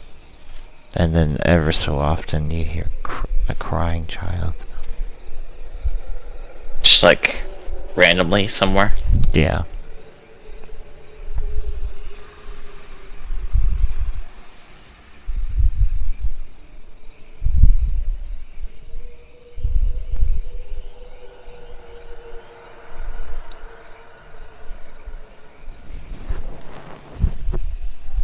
I see you again, you're dead. And he'll just leave.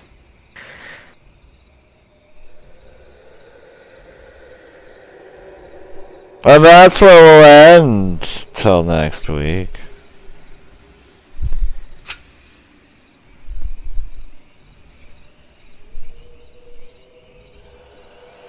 That was awesome. Everyone's dead. Eee.